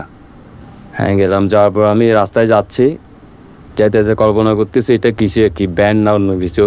আসলে আমি বুঝতে পারি নাই। যখন পাবনায় শহরে ঢুকলাম, অর্গানাইজার আমাদেরকে খুব সুন্দরভাবে রিসিভ করলো। করার পর হোটেলে ঢুকলাম। এরপর আমি বুঝতেছি না যে আসলে আমি কিসের মধ্যে আছি, কোথায় যাচ্ছি। এরপর প্রোগ্রামে ঢুকলাম। ঢোকার পর ওনাদের নিরাপত্তা দেখে আমি হতবাক যে কিসের মধ্যে এসে পড়লাম। ঢুকলাম, পরে সবার মুখে শুনতেছি অর্থ সিগনেচার ব্যান্ড। তখন ওনাদের মন্দ গানটা প্রথম রিলিজ হতে যাচ্ছে। তো ওনারা প্রোগ্রাম করতেছে। ওনারা আমাকে অনেক নিজের ভাইয়ের মতো আপ্যায়ন করলো, আমাদের সাথে রাখলো। আমি ওনাদের মতো চলতে লাগলাম। এরপরে শো শুরু হওয়ার আগে আমি এক পাশে বসে ওনাদের গানগুলো শুনতেছিলাম এবং দর্শকদের উল্লাস দেখতেছিলাম। তখন আমি চিন্তা করতেছি যে আসলে এটা কি ব্যান্ড। অনেক প্রোগ্রাম আসছে আমার লাইফে, আমার গাড়ি চালানোর বয়সে, কিন্তু এরকম হয় নাই কখনো। শো শেষ করার পর ওনাদের নিয়ে বের হলাম। বের হওয়ার পর একটা অর্গানাইজার আমাদের একটা মানে এখানকার সেরা একটা বেস্ট হোটেলে ডিনার করাতে নিয়ে গেলো। ওটা ছিল যে একটা সিনেমা হল। ওই সিনেমা হলটা ভাঙার পর ওইটা একটা রেস্টুরেন্ট করলো, এখানে গেলাম। যার পর ডিনার শেষ করে আবার রওনা হলাম। তো রওনা হওয়ার পর বুঝতে পারলাম যে আসলে ব্যান্ডটা একটা বাংলাদেশের অন্যতম একটা নাম করা ব্যান্ড।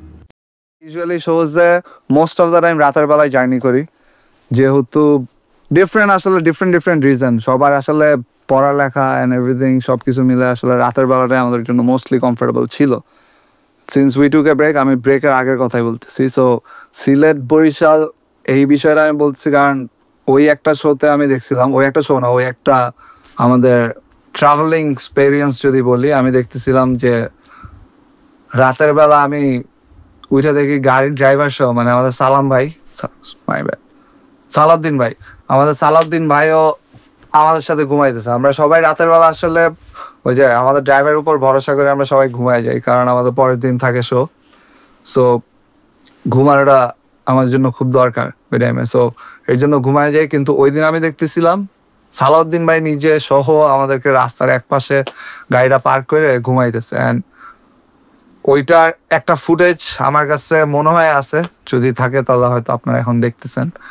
তো মানে খুবই ফানি অ্যান্ড খুবই স্কেরিও ছিল যে আচ্ছা মানে এমন একটা জায়গায় আমরা ছিলাম, আমি শুধু রাস্তার সামনে দেখতেছি গাড়ি যাইতেছে আসতেছে, প্লাস আশেপাশে সব অন্ধকার। অ্যান্ড অন্ধকার বলতে হয়তো শুধু খালি জায়গার পর জায়গা, কোনো মানুষজন নেই। তো এই জায়গাতে যদি এখন কিছু একটা হয় আমাদের, আসলে no one will come to save us. কেউ জানবেও না, হয়তো ঘটনা ঘটে যাওয়ার পর হয়তো জানবে। আমি অড সিগনেচারের সাথে 2 বছর অ্যাজ এ গেস্ট বেসিস্ট হিসেবে পারফর্ম করেছি। যখন আমি প্রস্তাব পাই আকিব থেকে যে এই ব্যান্ডে কাজ করার জন্য অ্যাজ এ গেস্ট বেসিস্ট হিসেবে 2021 সালে, তখন তাহমিদের পরীক্ষা ছিল, এইচএসসি পরীক্ষা ছিল। আকিব আমাকে বলছিল যে আমি কি ওদের সাথে অ্যাজ এ বেসিস্ট হিসেবে প্লে করতে পারবো কি না। তো আমি নির্দ্বিধায় হ্যাঁ বলে দিয়েছি, বিকজ আমার ছোটোকাল থেকে ইচ্ছা ছিল যে একটা ব্যান্ডের সাথে একটা বড় স্টেজে শো করার। আমার সামনে অনেক ক্রাউড থাকবে, সবাই চিয়ার করবে। এই জিনিসটা হচ্ছে আমার, যখন থেকে আমি গিটার শেখা শুরু করি, এটা আমার একটা ড্রিম। এটা আসলে সবারই একটা ড্রিম, যত মিউজিশিয়ান আছে সবারই বলতে গেলে এটা ড্রিম যে কার সামনে 1000 দর্শক থাকবে তাকে দেখার জন্য। তো আমার স্বপ্ন পূরণের স্মৃতি শুরু হয় হচ্ছে অড সিগনেচারের সাথে।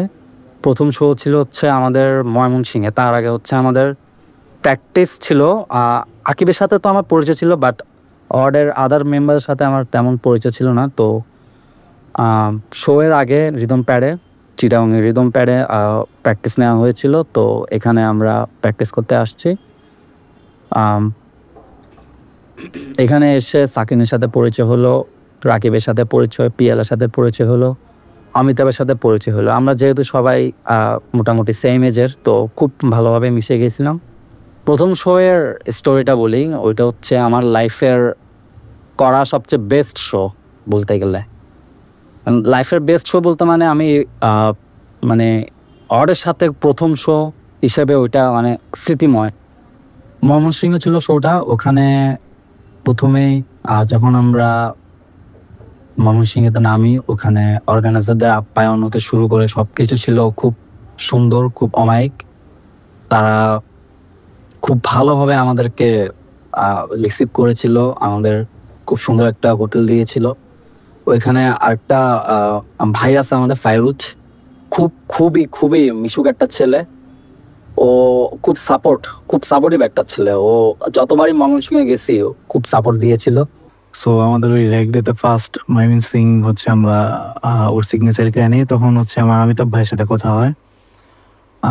ফার্স্ট ইমপ্রেশন যদি ওদের সাথে বলি, কলে ওরা 6-7 মেম্বার, বাট তখন ভাইয়ারা আসলে বাস দিয়ে চলাচল করতো। তো আমার কাছে বললো 9টা বা 11টা, তাদের 10টা টিকিট লাগবে, 9টা তো 10টা। তো আমি তখন না আমরা অনেক শখ ছিলাম যে মেম্বার হচ্ছে 6-7 এক্সট্রা টিকিট বাসে কেন লাগবে, একটা ব্যান্ড এরকম কেন করে। মানে খুব মিক্সড একটা রিয়াকশন ছিল আমাদের ভিতরে যে না, ওর হয়তো জিনিসটা ঠিক করতেছে না। আমরা খুব মানে বিরক্তকর লাগতেছিল বিষয়টা আমাদের কাছে, যে একটা ব্যান্ড এমনি কেন কোনো কারণ ছাড়া 3টা সিট, এত আরামের কি দরকার। আর আমরা জানতামও না যে একটা ব্যান্ড চিটাগাং থেকে ময়মনসিংহে আসবে, এসে পারফর্ম করবে। সো আমাদের যেদিন অনুষ্ঠানটা ছিল ওই দিন সকালবেলা আর কি, ওই দিন সকালবেলা হচ্ছে যে ওর সিগনেচার আসে, দেন আমরা রিসিভ করতে যাই। যাওয়ার পরে ফার্স্ট বুঝি যে একটা ব্যান্ডের স্ট্রাগল এই জায়গাটাই, যে একটা বাস দিয়ে আসা, তাদের ইনস্ট্রুমেন্ট থাকে, অনেক কিছু থাকে যেগুলো তাদের ক্যারি করে আনতে হয়, এর জন্য হচ্ছে এক্সট্রা 3টা টিকিট। তখন আমাদের জিনিসটা মনে হইলো দেয় ওকে ঠিক আছে। তো ময়মনসিংহের শোটাতে হচ্ছে আমি যেহেতু অডের সাথে শো ছিল, এতগুলা ক্রাউডের সামনে শো আমার লাইফে, তো আমি এর আগে শো করেছি, বাট ক্রাউড কম ছিল, বাট এটা ছিল হচ্ছে আমার জন্য অন্যরকম। খুব নার্ভাস ছিলাম প্রথম ইন্ট্রোতে আমি বারবার গলায় ফেল দিয়েছিলাম যে কি করবো, ভয়, নিজের একটা নার্ভাস, এত শো করছি তাও নিজের একটা ভয় ছিল মনের মধ্যে। তো আকিব, রাকিব, তারপরে পিয়াল, ওরা সবাই বলে কোনো সমস্যা নাই, চিল, যা হবার হবে, ঠিক আছে। তো যখন আসলে ইন্ট্রো শুরু হয়, সাউন্ড চেক দিয়ে যখন ইন্ট্রোটা শুরু করি আমরা, তো এরপরে আসলে ভয় ভীতি চলে গেছিল। এরপরে মানুষের ক্রাউডের যে আওয়াজ, ওইটা শুনে আসলে গুজবাম্পের জন্য আসলে আমি মানে ওই স্মৃতিটা, ওই ফিলিংসটা আসলে যতক্ষণ না আপনি নিজে ওখানে থাকতে পারবেন ততক্ষণ বোঝানো সম্ভব না আসলে। ফার্স্ট দেখুন কোনো ব্যান্ড শো করতেছে, আমরা অলওয়েজ দেহ গান শুনছি, ফার্স্ট টাইম দেহ গান শুনছি, ঘুম, সেই মানুষগুলোর সামনে পারফর্ম করতেছে, এই জিনিসটা খুব অদ্ভুত। আর ওই জায়গা থেকে আমরা যারা অর্গানাইজার ছিলাম 7-8 জন, তারা তো অন্তত পক্ষে ব্যান্ডের সাথে টাচ আপে ছিলাম, হাই হ্যালো করতে পারতাম। নিচে কিছু ক্রাউড ছিল, সেই ক্রাউডগুলা জাস্ট একটা টাচের জন্য, যে এই যে ব্যান্ড উড সিগনেচার তাদের একটা টাচ নেবে এর জন্য না, মানে একজন আরেকজন উপরে উঠে পড়তেছিল। তেন জিনিসটা না খুব ক্লিক করলো, যে একটা গান, একটা জিনিস যেটার মাধ্যমে আপনি মানুষের সাথে এতটুকু অ্যাটাচড হয়ে যাচ্ছেন যে শুধুমাত্র একটা টাচের জন্য তারা কতটুকু পাগল, একটা গান লাইভ শুনবে তার জন্য তারা কতটুকু পাগল। মানে একটা শোয়ের ভিতরে আপনার প্রচুর পরিমাণে লোক আসে, বিভিন্ন টাইপসের সবাই আসে, সবাই একটা গান শুনে, কারো কষ্ট থাকে সেই জায়গা থেকে সে রিলিফ পায়, কেউ এসে আনন্দ করে, মানে অন্যরকম এক বিষয়।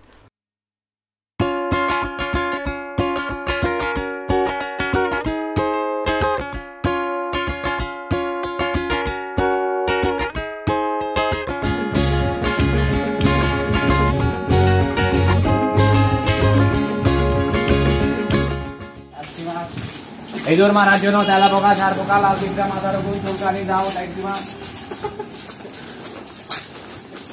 দাঁত পরিষ্কারের জন্য, মাছি মারার জন্য, ইঁদুর চিকা মারামারি, নষ্ট করে বাসা বাড়ি, ওষুধ কিনে তাড়াতাড়ি, ময়নার মাল ঘুম নাই, ইঁদুর করে এখন নাই, ধরা খেলে জানি নাই।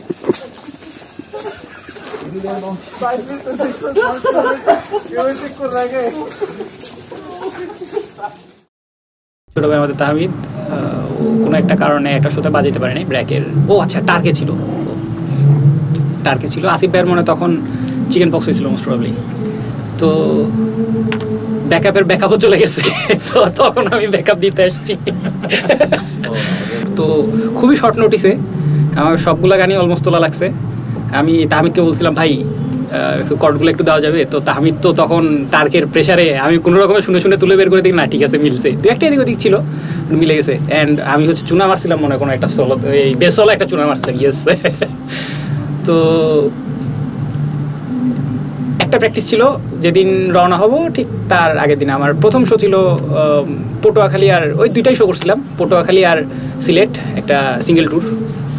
তো প্র্যাকটিস করলাম হচ্ছে রিদমে, একদম প্র্যাকটিস পাইডার এখানে করে, জাস্ট একটা প্র্যাকটিস 3 ঘন্টা করে বেটের হয়ে গেলাম আমরা খাওয়া দাওয়ার জন্য। তারপর সেলফি স্টিক নিয়ে খুব দৌড়াদৌড়ি করা হইলো। পিয়াল তো বলছে হ্যাঁ সেলফি স্টিক লাগবে, অমুক তমুক হ্যান ত্যান। তো বাসার ওইদিকে গিয়ে আমরা কাচ্চি ভাইয়ের ওইদিকে মোস্ট প্রবাবলি খাইছিলাম, নাকি না হাজি বিরিয়ানি খাইছি। আর আমার হচ্ছে যে মানে যেটা স্বভাব, যে কিছু খাওয়ার পর মিষ্টি একটা কিছু খাইতে হবে। সুন্দর করে গাড়িতে হচ্ছে যে বাদাম শরবত নিয়ে উঠছি। তো আমার মনে আছে আমি অমিতাভ ভাইকেও বলছি যে খাবে কিনা, রাকিব ভাইকেও বলছে খাবে কিনা, সবাইকেই সাথতেছি, কিন্তু কেউই খুব একটাই করতেছে না। আমার কাছ থেকে আকিব বলছে, সাকিন ভাই আমার পাশে ছিল, সাকিন ভাই বলছিল না, বাট কোনো কথাবার্তা ছাড়া পিয়া বলছে হ্যাঁ খাবো। মানে পিয়ালের কোনো নেই, মানে না নাই, ঠিক আছে খাবো। তো যাই হোক, প্রথমে আমার যে জিনিসটা খুব ভালো লাগছিলো সেটা হচ্ছে আমি তো সুইট, তো প্রথমে ওরা হচ্ছে আমাদের অভ্যর্থনা দেয় মিষ্টি দিয়ে, মিষ্টিটা খুব মজা ছিল। তো আমি তখন বুঝছি যে না ঠিক আছে পটুয়াখালীর মিষ্টি মনে হয় মজা হবে, তাহলে এখানে মিষ্টি জাতীয় জিনিসপাতি খাওয়া যাবে। মাথার মধ্যে তখন থেকে করতেছিল খাবো একটা ব্যাপার। তো যাই হোক, আমরা এরপর ফ্রেশ ট্রেশ হলাম, রেডি হয়ে শো করে, তো মানে অড সিগনেচারের ক্রাউড তো মাশাল্লাহ, মানে আমরা শো শেষ করে বের হওয়ার জন্য লিটারালি আমাদের যে প্রোটোকল মেনটেন করতে হয়, তো মানে এটা ডিফারেন্ট। তো যাই হোক, আমরা মানে শোটা শেষ করে একটু টায়ার্ড ছিলাম, আমরা রুমের দিকে আসছিলাম, রাতে ডিনার করব ঠিক ওই টাইমে। তো অ্যাজ ইউজুয়াল সাধারণত যেটা হয় মানে এই লং ট্যুরগুলোতে না, মানে আমি যদি খুব বেশি পরিচিত মুখ না হয়, হুট করে নতুন কোনো মুখ চলে আসে, আমি একটু শাই ফিল, একটু অকওয়ার্ড ফিল করি, মানে কথা বলতে একটু শাই লাগে, কিংবা কি বলবো, কি করব না কি করব। তো আকিব তো মানে ওল্ড মেট, তো আকিবের সাথে তো মোটামুটি কথা হচ্ছে, বাট আমি হচ্ছে সালাউদ্দিন ভাইয়ের সাথে মোটামুটি গল্প করছিলাম, একসাথে আমরা ছিলাম। তো আর বাদ বাকি সবাই হচ্ছে ওই রুমের মধ্যে ফিফা খেলতেছিল, মানে চিল্লাচিল্লি চলছে, কে গোল দিবে, কে কয়টা গোল দিছে, সাকিন ভাই একটা, তো মানে অবস্থা যাই হোক। সো টেলকোর একটা প্রজেক্ট ছিল, ওইটা ছিল ফ্রেন্ডশিপ ডে এর জন্য। আর এর আগে আমি তুমিও পারো গানটা অট সিগনেচারে আমি করেছিলাম মিক্স অ্যান্ড মাস্টার। আর মেইনলি আমার ওদের সাথে পরিচয় হলো আকিবের থ্রুতে। আকিবের আরেকটা ব্যান্ড আছে থিন উইন, ওদের সাথে অনেক কাজ করা হয়েছিল, সো ওইখান থেকে পরিচিত হলাম। অ্যান্ড আসলে মানে I always liked the band. আর এর চেয়ে বড় কাহিনী হলো আই লাইক দ্য পিপল। তো ওদের সাথে অনেক একটা ফ্রেন্ডলি একটা কি বলবো রিলেশন আমার। সো এরকম আকিবের সাথে তো অবভিয়াসলি আগের থেকে অনেক ফ্রেন্ডলি, মানে ও আমার বাসায় এসে ক্রিকেটও খেলছে, এরকম অবস্থা। সো ওইখান থেকে ওদের চেনা, and it was a great project. একটু উইয়ার্ড প্রজেক্ট যদিও, মোস্টলি এটা আমরা অনলাইনে করি। হ্যাঁ, পেজোরা আসলে স্টুডিওতে আমার আসতে পারেনি, বা একদিন আসছিল হয়তো বা। অ্যান্ড ওই অনলাইনে ব্যাক অ্যান্ড ফোর্থ করে আসলে আমাদের কমিউনিকেশনটা বেশ ভালো ওই দিক দিয়ে। অনেকে বলে যে আমি ফোন টোন রিসিভ করি না, তারপর আমাদের এখানে কমিউনিকেশনটা ভালো, বেশি ব্যাক অ্যান্ড ফোর্থ করা লাগে নাই। খুব সুন্দর একটা প্রজেক্ট দ্বারা হয়েছিল। And I think it was a great experience for me. মানে নো কমপ্লেন। জেনারেলি আমার অনেক কমপ্লেন থাকে, মানে অ্যাজ আ প্রডিউসার সব প্রডিউসারের কমপ্লেন থাকে ব্যান্ডদের নিয়ে, যে ওরা অনেক নিটপিকি সব কিছু নিয়ে। But I think Odd Signature leaves it up to the producer অনেকখানি, যে আচ্ছা দিস ইজ মাই কল, এটা এইভাবে সাজাইলে ভালো। And they are very accepting to the feedback আর কি, they accept feedback really well. আর ওরকম ব্যাক অ্যান্ড ফোর্থ করে, it was a great project for me. ওর সাথে একটা মিউজিক ভিডিওর কাজের জন্য আমার যাওয়া হয়, সেটার একটু ঘটনাটা আমি বলি। এটা হচ্ছে যে একটা টেলিকমিউনিকেশন কোম্পানির কোনো একটা মিউজিক ভিডিওর কাজ, ওরা হয়তো বা মিউজিক ভিডিওর কাজের জন্য সো আমাকে বলে, আমার পুরো সেট আপ নিয়ে আমি যাই। শুটিং স্পটটা ছিল হচ্ছে 300 ফিটের কোথাও একটা জায়গায়। তো খুব ভালো একটা এক্সপিরিয়েন্স গ্যাদার হয়। আমার আমার খুব মজা লাগে। আর ওদের সাথে কাজ করাটার আনন্দটাই অন্যরকম, because of their so friendly. And সবাই অনেক আছে না, যে অনেকের মধ্যে অনেক পার্ট, অনেক মুড থাকে, হ্যাঁ, অনেক সো ওদের মধ্যে আমি এই জিনিসগুলো কখনোই দেখতাম না। সো আমার জিনিসগুলা, আর আমিও বেসিক্যালি পার্সনটাই এমনই যে সবার সাথে খুব ফ্রেন্ডলি। সো আমার ওদের সাথে এর জন্য খুব ভালো একটা বন্ডিং হয় সব সময়। আর তারপর হচ্ছে যে আমরা তো মিউজিক ভিডিওর কাজটার জন্য তারপর আমরা 300 ফিটে যাই। সো আমার মনে আছে যে আমি আমার গাড়িতে করে আমার ইনস্ট্রুমেন্টস সবকিছু নিয়ে, হ্যাঁ, সো যাওয়া হয়। তো তারপর মিউজিক ভিডিও করা হয়, সারাদিন ওখানে থাকা হয়, খাওয়া দাওয়া করা, সবকিছু মিউজিক করা। একদিকে মিউজিক ভিডিও কাজ চলতেছে, অন্যদিকে আমরা মিউজিক করতেছি, অ্যাকুস্টিক গিটার। সো এই জিনিসগুলো অনেক মজার আসলে। ওদের সাথে টাইমগুলো আসলে খুবই ভালো যাচ্ছিল। এখন যদি আমি বলি যে আমার best memorable moment with Odd Signature was adventure. কারণ অনেকগুলো কারণ। ফার্স্ট কারণ হইতেছে অ্যাডভেঞ্চার হচ্ছে আমাদের এমন একটা প্রজেক্ট বা এমন একটা শো ছিল যেটা হচ্ছে আমরা খুব লিমিটেড অডিয়েন্স দিয়ে করছি, 50 to 60 অডিয়েন্সের মধ্যে করছি। পাশাপাশি অ্যাডভেঞ্চার ছিল হচ্ছে আমাদের জন্য একটা এক্সপেরিমেন্ট।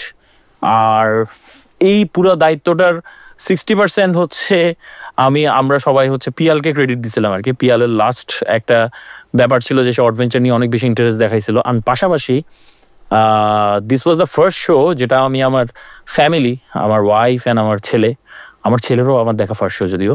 সো আমার ছেলের ফার্স্ট শো ছিল বাবার শো। এই কি কোনো দুঃস্বপ্ন? এন্ড যারা আসো নাই, you guys will regret it.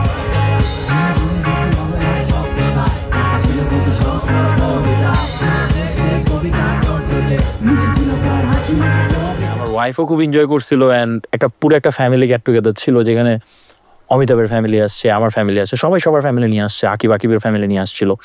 So মোটামুটি এমন একটা আমরা তখন এটা প্ল্যান করছিলাম যে যখন অ্যাডভেঞ্চার প্রথমবার রিলিজ দিচ্ছিলাম যে আমরা প্রতি বছর এরকম একটা অ্যাডভেঞ্চার বের করি যেখানে অ্যাটলিস্ট আমরা আমাদের ফ্যামিলিদেরকে নিয়ে হচ্ছে একটা সময় কাটাইতে পারি। তো আমরা অ্যাডভেঞ্চারে গেছিলাম, অ্যাডভেঞ্চার শ্রীমঙ্গলে ছিল। আমি খুবই কম এইসব জায়গায় ঘুরতে গেছি। মানে আমার কিছু দরাবান্ধা জায়গা আছে যে কক্সবাজার, তারপরে যে হয় না যে সেন্ট মার্টিনও মনে খুব বেয়ারলি গেছি আমি। কক্সবাজার, চিটাগাং আর এরকম টুকটাক কিছু জায়গা আছে, কি চাই। শ্রীমঙ্গলে আমার খুব একটা যাওয়া হয় নাই, একবার মনে হয়ে গেছিলাম। বাট ওই শ্রীমঙ্গলের যে জায়গায় কনসার্টটা হয়েছে ওখানে তো আমি আরও যাইনি। আমার মনে হয়েছে আমরা মনে হয় রাত 12টার সময়, আমাদের মনে হয় 10টার সময় রওনা দেওয়ার কথা ছিল, আমরা মনে হয় রাত 1টার সময় রওনা দিছি, 12টার সময় রওনা দিছি।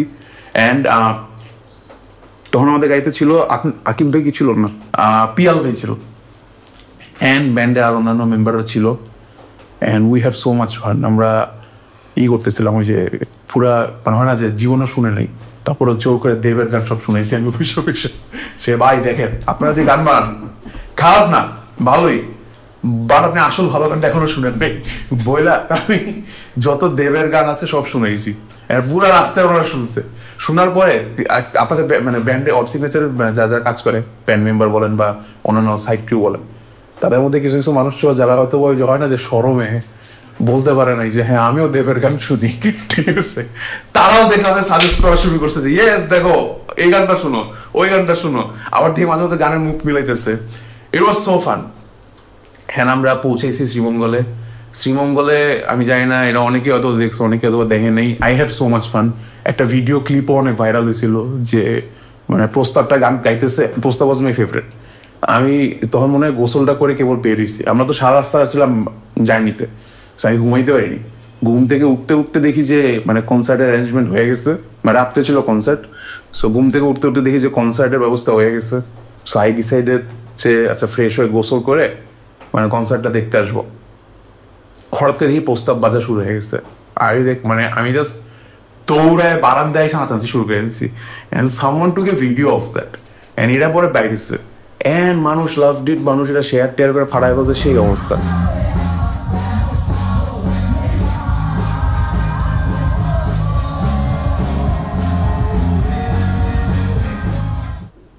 ইনসেইন একটা ফান ছিল ওইটা।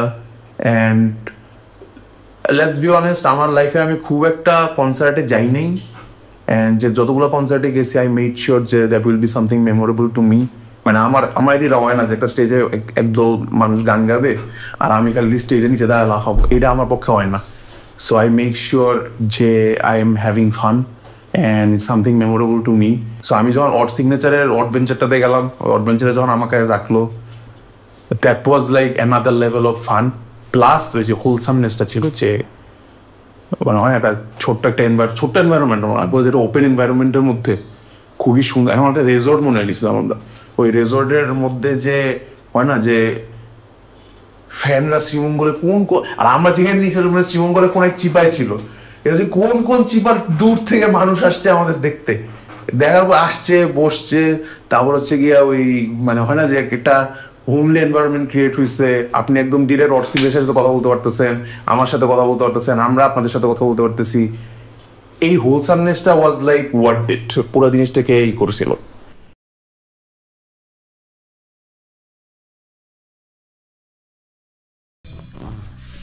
আচ্ছা এখানে তো দেখতে পারবো কি হচ্ছে না হচ্ছে না। তাহলে আজকে হচ্ছে কি কাহিনী ভাই, আমরা প্যাডে আসছি কিন্তু প্র্যাকটিস করতে আমাদের কালকে শো এবং আমরা এখনো প্র্যাকটিস প্যাডে ঢুকতে পারিনি।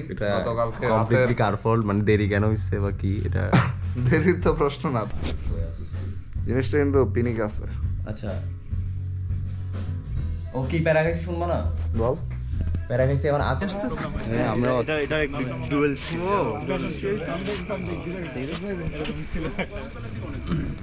আপনি গেছিলেন এখানে ভাই, চা আপনি 8-10টা বানান।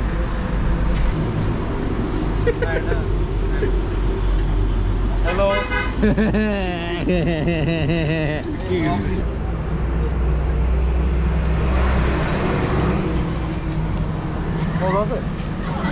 লাগছে ভাই তোমাদের।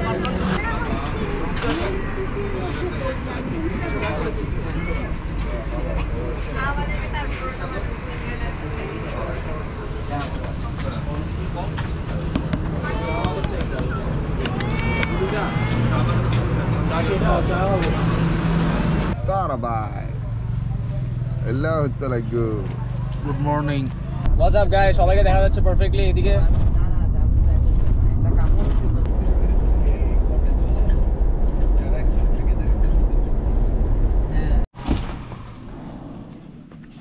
হ্যালো গাইস আমরা শিখেছি আমার রিসর্টে যেমন নামবে রাখবে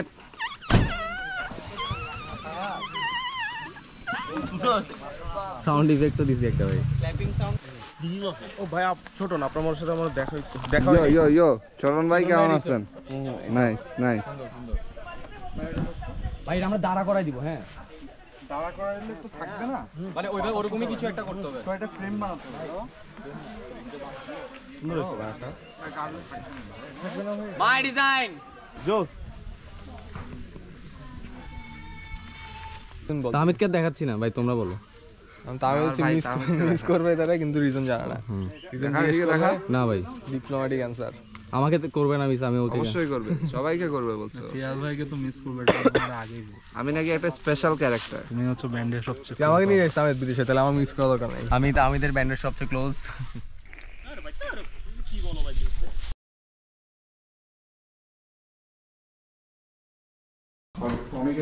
রিভিল করতেছি এই জিনিসটা যে অ্যানাউন্সার করে দিয়েছে আপনি পারপাস থাকবে এটার বাইরে হইছে কিছু আলাপ দেব আমরা experience and question answer and all that shit 1 2 3 4 5 adventure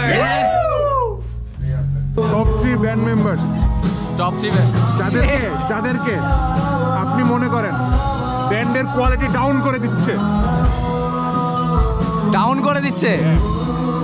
এখন চুপ কেন Muntasir Akib thank you so much for the honour thank you Hasan Tanvir Piyal Akib Ahmed 2024 সালের শুরুর দিকে রমজান ঈদের পরপরই আমাদের শেরপুর এবং সুনামগঞ্জে পরপর দুইটা শো পড়ে।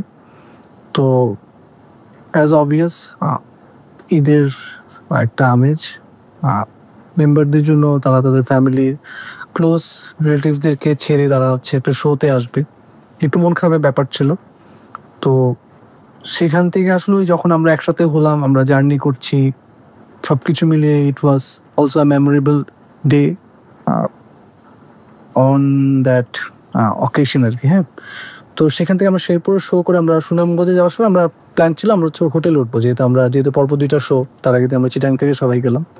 সো হঠাৎ পিয়াল একটা আইডিয়া দেয় যে আমরা কেন টাঙ্গুয়ার হাড়ের মতো একটা জায়গা থাকতে যেখানে খুব সুন্দর হাউস বোটিং করা যায়, তো সেখানে বাদ দিয়ে আমরা কেন হোটেলে থাকবো। সো আমরা তাকে বললাম ঠিক আছে, যেহেতু তার মাথা থেকে আইডিয়াটা আসছে তাহলে সেই ব্যাপারটা একটু দেখুক, তার কোনো পরিচিত আছে কিনা, যে আমরা ওখানে টাইম স্পেন্ড করতে পারবো কিনা বা কেমন সময় কাটাতে পারবো, এরকম একটা ব্যাপার। সো পিয়াল সব কিছু ম্যানেজ করে রাখে অ্যাজ ইউজুয়াল। তো আমরা হচ্ছে সেই হাউস বোটে সকালবেলার দিকে পৌঁছে যাই। আমাদের শো ছিল সন্ধ্যায়। সকালবেলা পৌঁছানোর পর আমরা হচ্ছে প্রায় সকাল থেকে শোয়ে যাওয়ার ঠিক 1 ঘন্টা আগ পর্যন্ত আমরা পুরো সময় হাউস বোটে ছিলাম। আমাদের খাওয়া দাওয়া, আড্ডা, গল্প, গান সব কিছু এখানে। এবং এখানে একটা বেস্ট পার্ট ছিল, আমরা হচ্ছে একটা সময় ঠিক বিকাল হয়ে মানে অন্ধকার হয়ে আসছে আমার একটা সময় বিকালের পর, আমরা সবাই নদীতে নামি। নদীতে নামার পর আমরা একসাথে সবাই we are like enjoying the best day of our life. আমরা এমনভাবে এনজয় করছিলাম মনে হচ্ছে না আমরা আমাদের প্রায় জীবনের শেষটা হয়তো বা এখানেই, এবং আমরা we are just enjoying it. এরপর আর জীবনে কোনো কিছু নেই, এরকম একটা ব্যাপার। আমরা পুরা নদীটা সাঁতার কাটছিলাম, গল্প করছিলাম, অনেক ফান টকস হচ্ছিল সেখানে।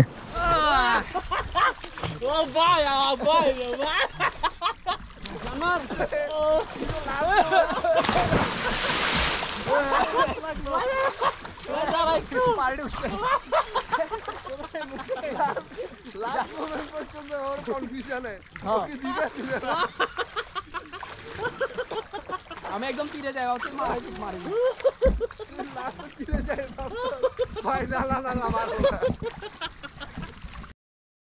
এবং maybe it was the last or signature ট্যুরের কারোর সাথে ছিল, সেক্ষেত্রে অনেক মেমোরেবল।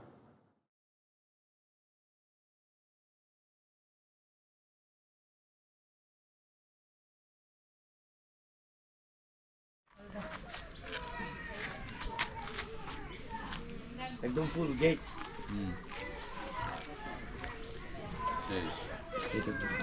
কাছে কাছে গেলে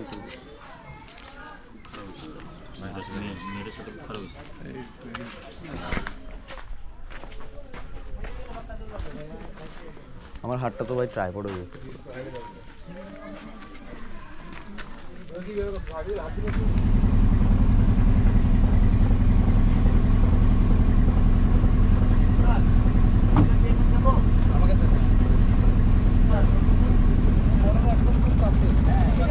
এটাই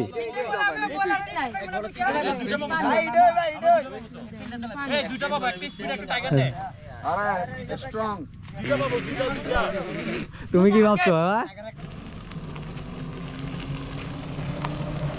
কিরে ওকে ভাই ভাই ভাই কিরে ভাই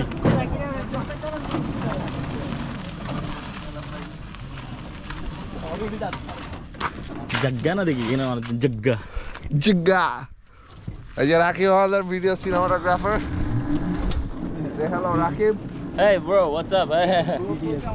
আমরা এখন ইন্ডিয়া যাচ্ছি শো করতে নয় বরং সাবান কিনতে সাবান ও বড় দে হ্যাঁ বড় দিবেন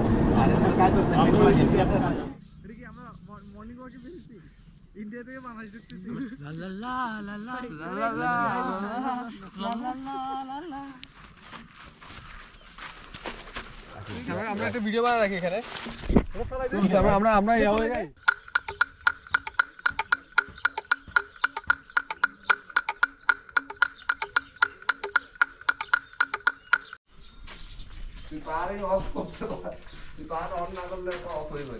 আমার ক্লিপটাই সবচেয়ে সেরা হবে বললাম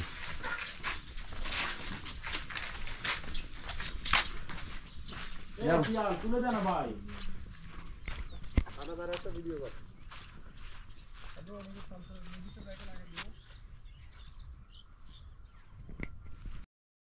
21 থেকে শুরু করে 22, 23, 24 টিল এপ্রিল মে আমাদের মানে এত রাশ গেছে এই জিনিসগুলো আসলে এত আর্লি যে আমার মনে হয় মিউজিক্যালি একটা ব্যান্ডের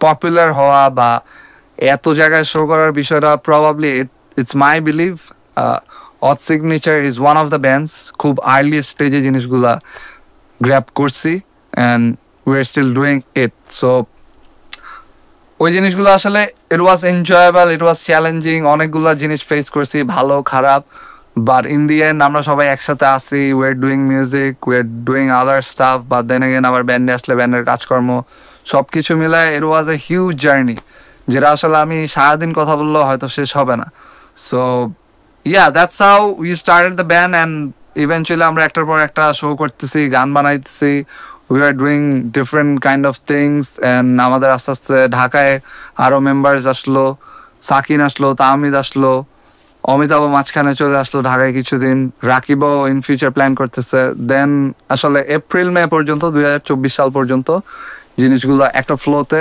আমরা জাস্ট চোখ বন্ধ করে কই যাইতেছি জানি না but we just moved on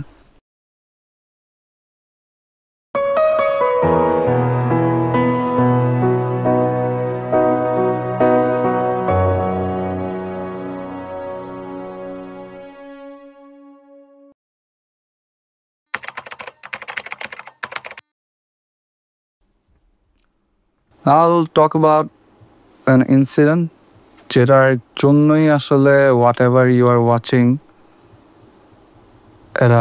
if we call it a documentary or a video I don't know what should you call it এই জিনিসটা আসলে আমাদের মাথায় especially if I be more specific Amitabh এবং আমার মাথায় এই জিনিসটা নিয়ে কাজ করছে এই ইনসিডেন্টের জন্যই যে আমাদের এরকম কিছু একটা করতে হবে আমাদের এরকম কিছু একটা করে মানুষজনকে বলতে হবে এবং জানাতে হবে সেটা হলো 11ই মে ওই দিনটা ছিল অন্যান্য 4-5 দিনের মতোই একই রকম আমরা ঠিক করেছিলাম আমাদের যেহেতু পরের দিন শো ছিল 11 তারিখ শো ছিল সিলেটে এবং 12 তারিখ আমাদের ঢাকা সেশনের একটা লাইভ টেক ছিল সো আমরা প্ল্যান করেছিলাম আমরা 10 তারিখ রাতেই রওনা দিয়ে দিব, প্র্যাকটিস শেষ করে ঢাকায় তাকে প্র্যাকটিস শেষ করে আমরা রওনা দিয়ে দিব, এবং আমরা 11 তারিখ সকালে পৌঁছানোর পর আমরা হোটেলে হচ্ছে আমরা কিছুক্ষণ প্র্যাকটিস করবো ঢাকা সেশনসে লাইভ করে নিই, যেহেতু এখানে একটা অ্যাকোস্টিক পারফরমেন্স আমাদের ছিল। তো সেভাবেই আমরা প্ল্যান করে যাবো আর কি রাতের বেলা। সো 10 তারিখে একটা কনসার্ট হচ্ছিল, ব্ল্যাকের রিউনিয়ন। সো ওই কনসার্ট নিয়ে আমরা সবাই ইন জেনারেল এক্সাইটেড ছিলাম, কারণ আমাদের মধ্যে ব্যান্ডের মধ্যে কয়েকজন আমরা ঠিক করলাম আমরা যাব। সো আমি আর পিয়ালি, সাকিনেরও যাওয়ার কথা ছিল, ও চাইতে পারেনি। সো আমি আর পিয়াল সারাদিন 10 তারিখ বিকাল থেকে রাত পর্যন্ত 10টা-11টা পর্যন্ত আমরা ছিলাম, আরও আমাদের সাথে মানুষজন ছিল। সো ওই শো শেষ করে আমরা তারপরে যেহেতু ওই দিন শো দেখবো আমি আর পিয়াল, সো এর জন্য আমাদের ব্যান্ডের প্র্যাকটিস হলো আমরা নিছি রাতের 10টা কি বা 10:30 ফাঙ্কাটে লিখা বসুন্ধরায়। সো ওই শো দেখে আমরা তারপরে পিয়ালের মতো বাসায় গেল। পিয়াল তো ভোর রাতে আমার সাথে রাতের বেলা কথা হয়েছে, প্যাডে শো থেকে ফেরত এসে প্যাডে যাচ্ছে, জুতা পরতেছে, জুতা খুঁজতেছে বাসায় কোন জুতা পরবে। আমাকে এসে জিজ্ঞেস করতো ভাই কোনটা পরে স্টেজে উঠলে ভালো লাগবে, বলতাম। তা আমাকে জিজ্ঞেস করতো ভাই তোমার কাছে কোনো ধোয়া টি শার্ট আছে কালো? বললাম যে আছে। তারপর আমার কাছে টি শার্ট নিয়ে গিটার নিয়ে আমি জিজ্ঞেস করলাম যে কোথায় যাচ্ছিস। আমি জানতাম না যে শো আছে সিলেটে, হঠাৎ করেই শো আসছিল ওই দিন, আমি যতদূর জানি। বলে যে ভাই প্যাড আছে শো কবে? বলছে ভাই শো তো আজকে রাতেই যাবো ভাই সিলেটে। বলছে এটা তো ছিল না। বলছে হ্যাঁ ভাই হঠাৎ করে ঢুকছে। ঠিক আছে। জুতা বললো, বাইরে বেরোলো প্যাডের জন্য। এই বের হয়ে লিফটে, মানে আমার এখনো ক্লিয়ারলি মনে আছে, লিফট ভাই আসি, ও সবসময় বাসা থেকে বের হওয়ার আগেই বলে বেরোতো আসি ভাই আসি, বাইরে যাচ্ছি। ভালো অভ্যাস ছিল এটা ওর। আমারও ওর দেখা দেখি আমারও এই অভ্যাস তৈরি হয়েছিল, আমিও বাইরে পরে বের হলে ওকে বলে বেরোতাম। 11 তারিখের শোটা আসলে আমরা 5 জন করতেছিলাম, যেহেতু আমরা 6 জন মেম্বার। রাকিব ওই দিন প্র্যাকটিসে ছিল না, এবং ওই শোতেও রাকিব যাবে না এমন একটা বিষয়, কারণ আন্টি রাকিবের আম্মা উনি কয়েকদিন আগে ইন্তেকাল করেছিলেন। যখন আমার মা মারা যায় রাত 9টা বাজে আইসিইউতে। So there was a time যে আমাকে ডাকে, মেডিকেল ডক্টরে ডাকে, অ্যান্ড ডক্টরে ডেকে হচ্ছে বলে আর কি যে আপনি কলিমা পড়ে দেন। তখন বুঝতে পারছি যে আমি আমার লাইফে অনেক কিছু নিয়ে টেনশন করছি, অনেক ব্যাপার স্যাপার নিয়ে টেনশন করছি, বাট তখন মাথায় আসে যে আমি কি বিষয় নিয়ে এতদিন টেনশন করতাম বা কি বিষয় নিয়ে আমি এতদিন ক্লান্ত হইতাম।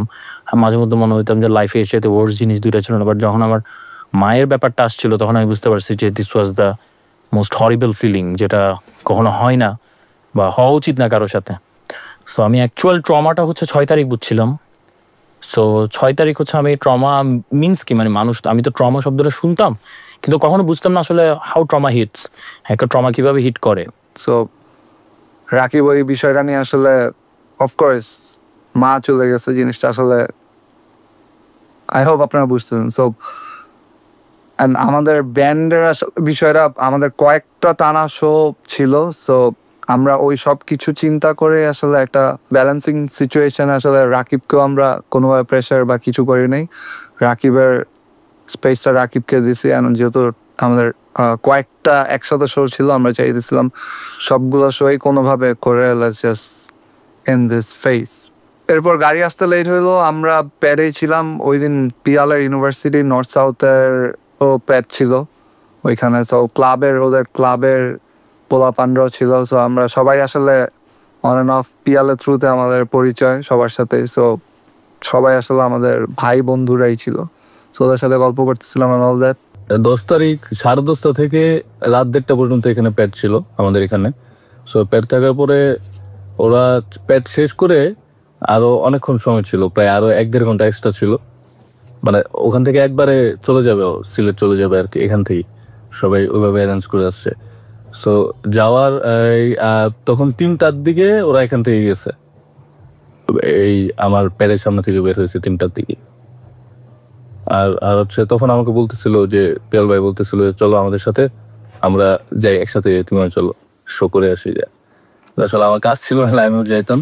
তারিখের ওই ইনসিডেন্টটা যখন আমরা আর কি গাড়িতে উঠাই দিব, তো তখন পিয়াল ভাইকে বলতেছি ভাই, এর আগে আরেকটু বলা বাকি, পিয়াল ভাই লাস্ট 2 দিন খুব বিজি ছিল আর কি, ঘুমাইতে টুমাইতে তেমন একটা পারে নাই। ইভেন ওই ব্ল্যাকের কনসার্টের টিকিটটাও আমি পিয়াল ভাইয়ের জন্য যমুনা থেকে নিয়ে আসছিলাম। তো পিয়াল ভাইকে বলতেছি ভাই একটু ঘুমাই নিও গাড়িতে, এই অনেক তো এই কদিন তো হেক্টিক গেছে ভালো। তো বলতেছে তুই টেনশন নিস না, আজকে রাকিব ভাই সরি যে রাকিব মোডে যাবে না, আমি আজকে আরাম করেই ঘুম দিব। সো আমরা ওখান থেকে মেইনলি যাত্রা শুরু করলাম। সো যাত্রা শুরু করে আমরা জাস্ট মাঝ পথে হচ্ছে জাস্ট ডিনার করার জন্য ভাই একটা হোটেল আছে, সো ওখানে হচ্ছে খাওয়া দাওয়া করে আবার গাড়িতে উঠছি। অ্যান্ড ওখানেও একটা মানে কাকতালীয় ব্যাপার হচ্ছে, ওখানেও আমার লাইক মানে ওই ডান সাইডে আসলে আমারও বসার কথা ছিল, মানে আমি ওখানেই বসতেছিলাম। সো কেন জানি এই অমিতা হচ্ছে ওখানে হচ্ছে গিটার রাখছে আর কি, গিটার রেখে দেন হচ্ছে ও আবার ওদিকে বসতেছে, আমি আবার ঘুরে ওই সাইডে এসে ঠিকঠাক মতো। সো গাড়িতে উঠলাম আমরা। আমি যদি আমাদের সিটিং পজিশন বলি তাহলে হয়তো এবার বলবো যে সালাম ভাই তো ড্রাইভ করতেছিল, সালাম ভাইয়ের পাশে ছিল অমিতাভ, অমিতাভের পিছনে ছিলাম আমি, এবং সালাম ভাইয়ের পিছনে ছিল পিয়াল, এবং আমাদের পিছনে অমিতাভ এবং আমি, এবং আমাদের পিছনে ছিল সাকিব। সো আমরা 3টা রোতে এই সিটিং পজিশনে আমরা সবাই বসছিলাম। অ্যান্ড 300 ফিট দিয়ে আমার স্টিল মনে আছে, 300 ফিট দিয়ে আমরা যাচ্ছি। আমরা ইউজুয়ালি মানে আমরা গাড়িতে এমন রাতের বেলা উঠলে প্রথমে অনেকক্ষণ আমরা অনেক গেজাই ডিফারেন্ট জিনিসপাতি নিয়ে।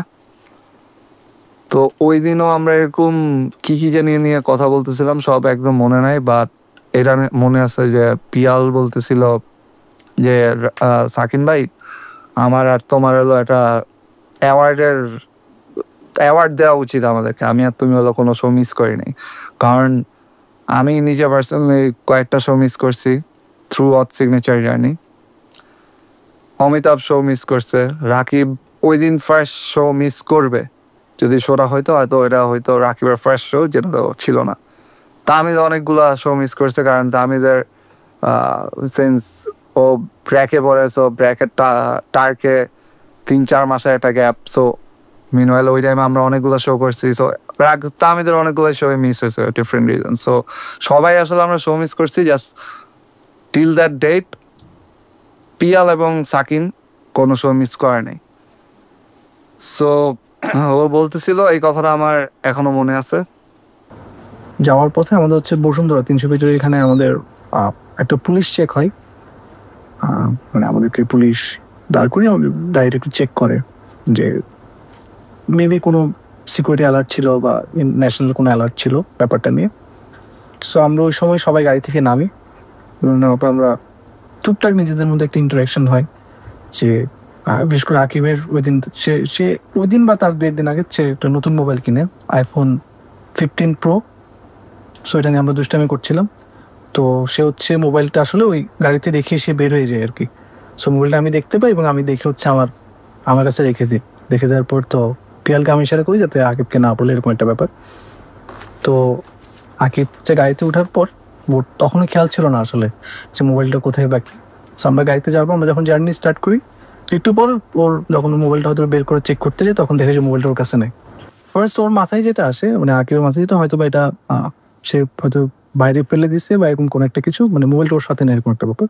সো যেহেতু নতুন মোবাইল, সো একটু টেনসড হয়ে যায় এবং ও যতটুকু বুঝতে পারে যে আসলে মানে মোবাইলটা হয়তো হারাই ফেলছে বা এরকম কোনো একটা ব্যাপার। তো ও পিয়ালের দিকে থাকলে পিয়াল তো নর্মাল কোনো কিছুই সে জানে না বা এরকম একটা ব্যাপার, এবং আমিও অ্যাক্টিং করতেছি মোবাইলটা আমার কাছে নাই এরকম একটা ব্যাপার। তো একটু পর যখন আমাদের কাছে মনে হলো না ও অনেক বেশি আসলে জিনিসটা একটু অনেক বেশি টেনসড, তো তখন বললাম যাচ্ছা যে ধর তোর মোবাইলটা রাখ, এটা তুই আর ট্রলিটা তো মানে পরে যেতে পারতো বা কিছু একটা, মানে কীভাবে বলবো জানি না। এটাই আমাদের মানে আমার সাথে বা আকিবের সাথে সাকিনের সাথে আমাদের পিয়ালের লাস্ট কনভারসেশন ছিল এটাই, মানে আমাদের লাস্ট ইন্টারাকশনটা ছিল এখানেই। এবং নর্মালি যেটা হয় কি, আমি গাড়িতে ওঠার পর মোবাইলে আমি গান ছাড়ি এটা আসলে পিয়ালের একটা সেই ছিল, আমি নাকি গান ছাড়লে সবাই শুনে, বাকিরা গান ছাড়লে নাকি সবাই বারবার চেঞ্জ করে। তো আমি নর্মাল গান ছাড়ছিলাম, গান শুনে শুনে আমরা যাচ্ছি। নর্মালি যেটা হয় কি আমার সাথে, যে আমি কোনো জার্নিতে যদি যাই আমি সামনে বসি সবসময় ড্রাইভারের পাশে। সো গান শুনতে শুনতে আমি নর্মালি হচ্ছে মানে গান শুনে নিজেকে জাগিয়ে রাখতে চাই, যাতে ওই ড্রাইভারের সাথে কনভারসেশন করতে পারি, তার যাতে ঘুম না পায় এরকম একটা ব্যাপার, বা হচ্ছে মানে জাস্ট ঘুম আসে না এরকম একটা ব্যাপার আর কি। 10-15 মিনিটের হাইস্ট 10-15 মিনিট হয়তো একটু চোখ লেগে আসে, এরপর আমি আবার জেগে থাকি, এইভাবে করে হয়। তো ওই দিন হয়তো বা অনেক বেশি টায়ার্ড ছিলাম আমরা সবাই, যেহেতু আমাদের প্র্যাকটিস ছিল। ওদিন আকিবরা পিয়াল হচ্ছে কনসার্ট থেকে এসেছিল, ব্ল্যাকের কনসার্ট দেখে। সো সবাই অনেক টায়ার্ড ছিলাম। সো ঠিক 300 ফিট ক্রস করার পর এই কনভারসেশনগুলো শেষ হওয়ার পর পুরো গাড়ি একদম সাইলেন্ট, কোনো আওয়াজ নেই, কিছু নেই, মানে সবাই ঘুমিয়ে পড়ছে এরকম একটা ব্যাপার। তো আমরা ঠিক নরসিংদী ঢুকার একটু আগেই আমাকে একটা কাজিনের সাথে আমার আসলে একটা ওকে একটা জিনিস জানানোর কথা ছিল, ওটা আমার ওই সময় মনে পড়ে। আমার ঠিক মনে আছে আমি 4:21 হচ্ছে ওকে টেক্সট করছিলাম যে আমি ওকে তো অন টাইম জিনিসটা জানাতে পারিনি একটা পড়ার ব্যাপারে। সো আমি সকালে সিলেট পৌঁছে হচ্ছে ওকে কল দিব এরকম একটা ব্যাপার। এবং 4:21 পর আই লিটারেলি ডোন্ট, মানে কোনো কিছুই আমার মনে নেই এরকম, হয়তো আমি ঘুমিয়ে পড়ছিলাম। দেন আমরা ঘুমায় গেছি, অ্যান্ড ঘুমটা আসলে ওই ঘুমের পরেই আসলে ওই ঘুমটাই ছিল প্রবাবলি আমাদের একটা সবারই লাইফের একটা বর্ডার লাইন, যে ঘুমের আগের জীবনটা এমন, ঘুমের পরে তুমি যখন উঠবা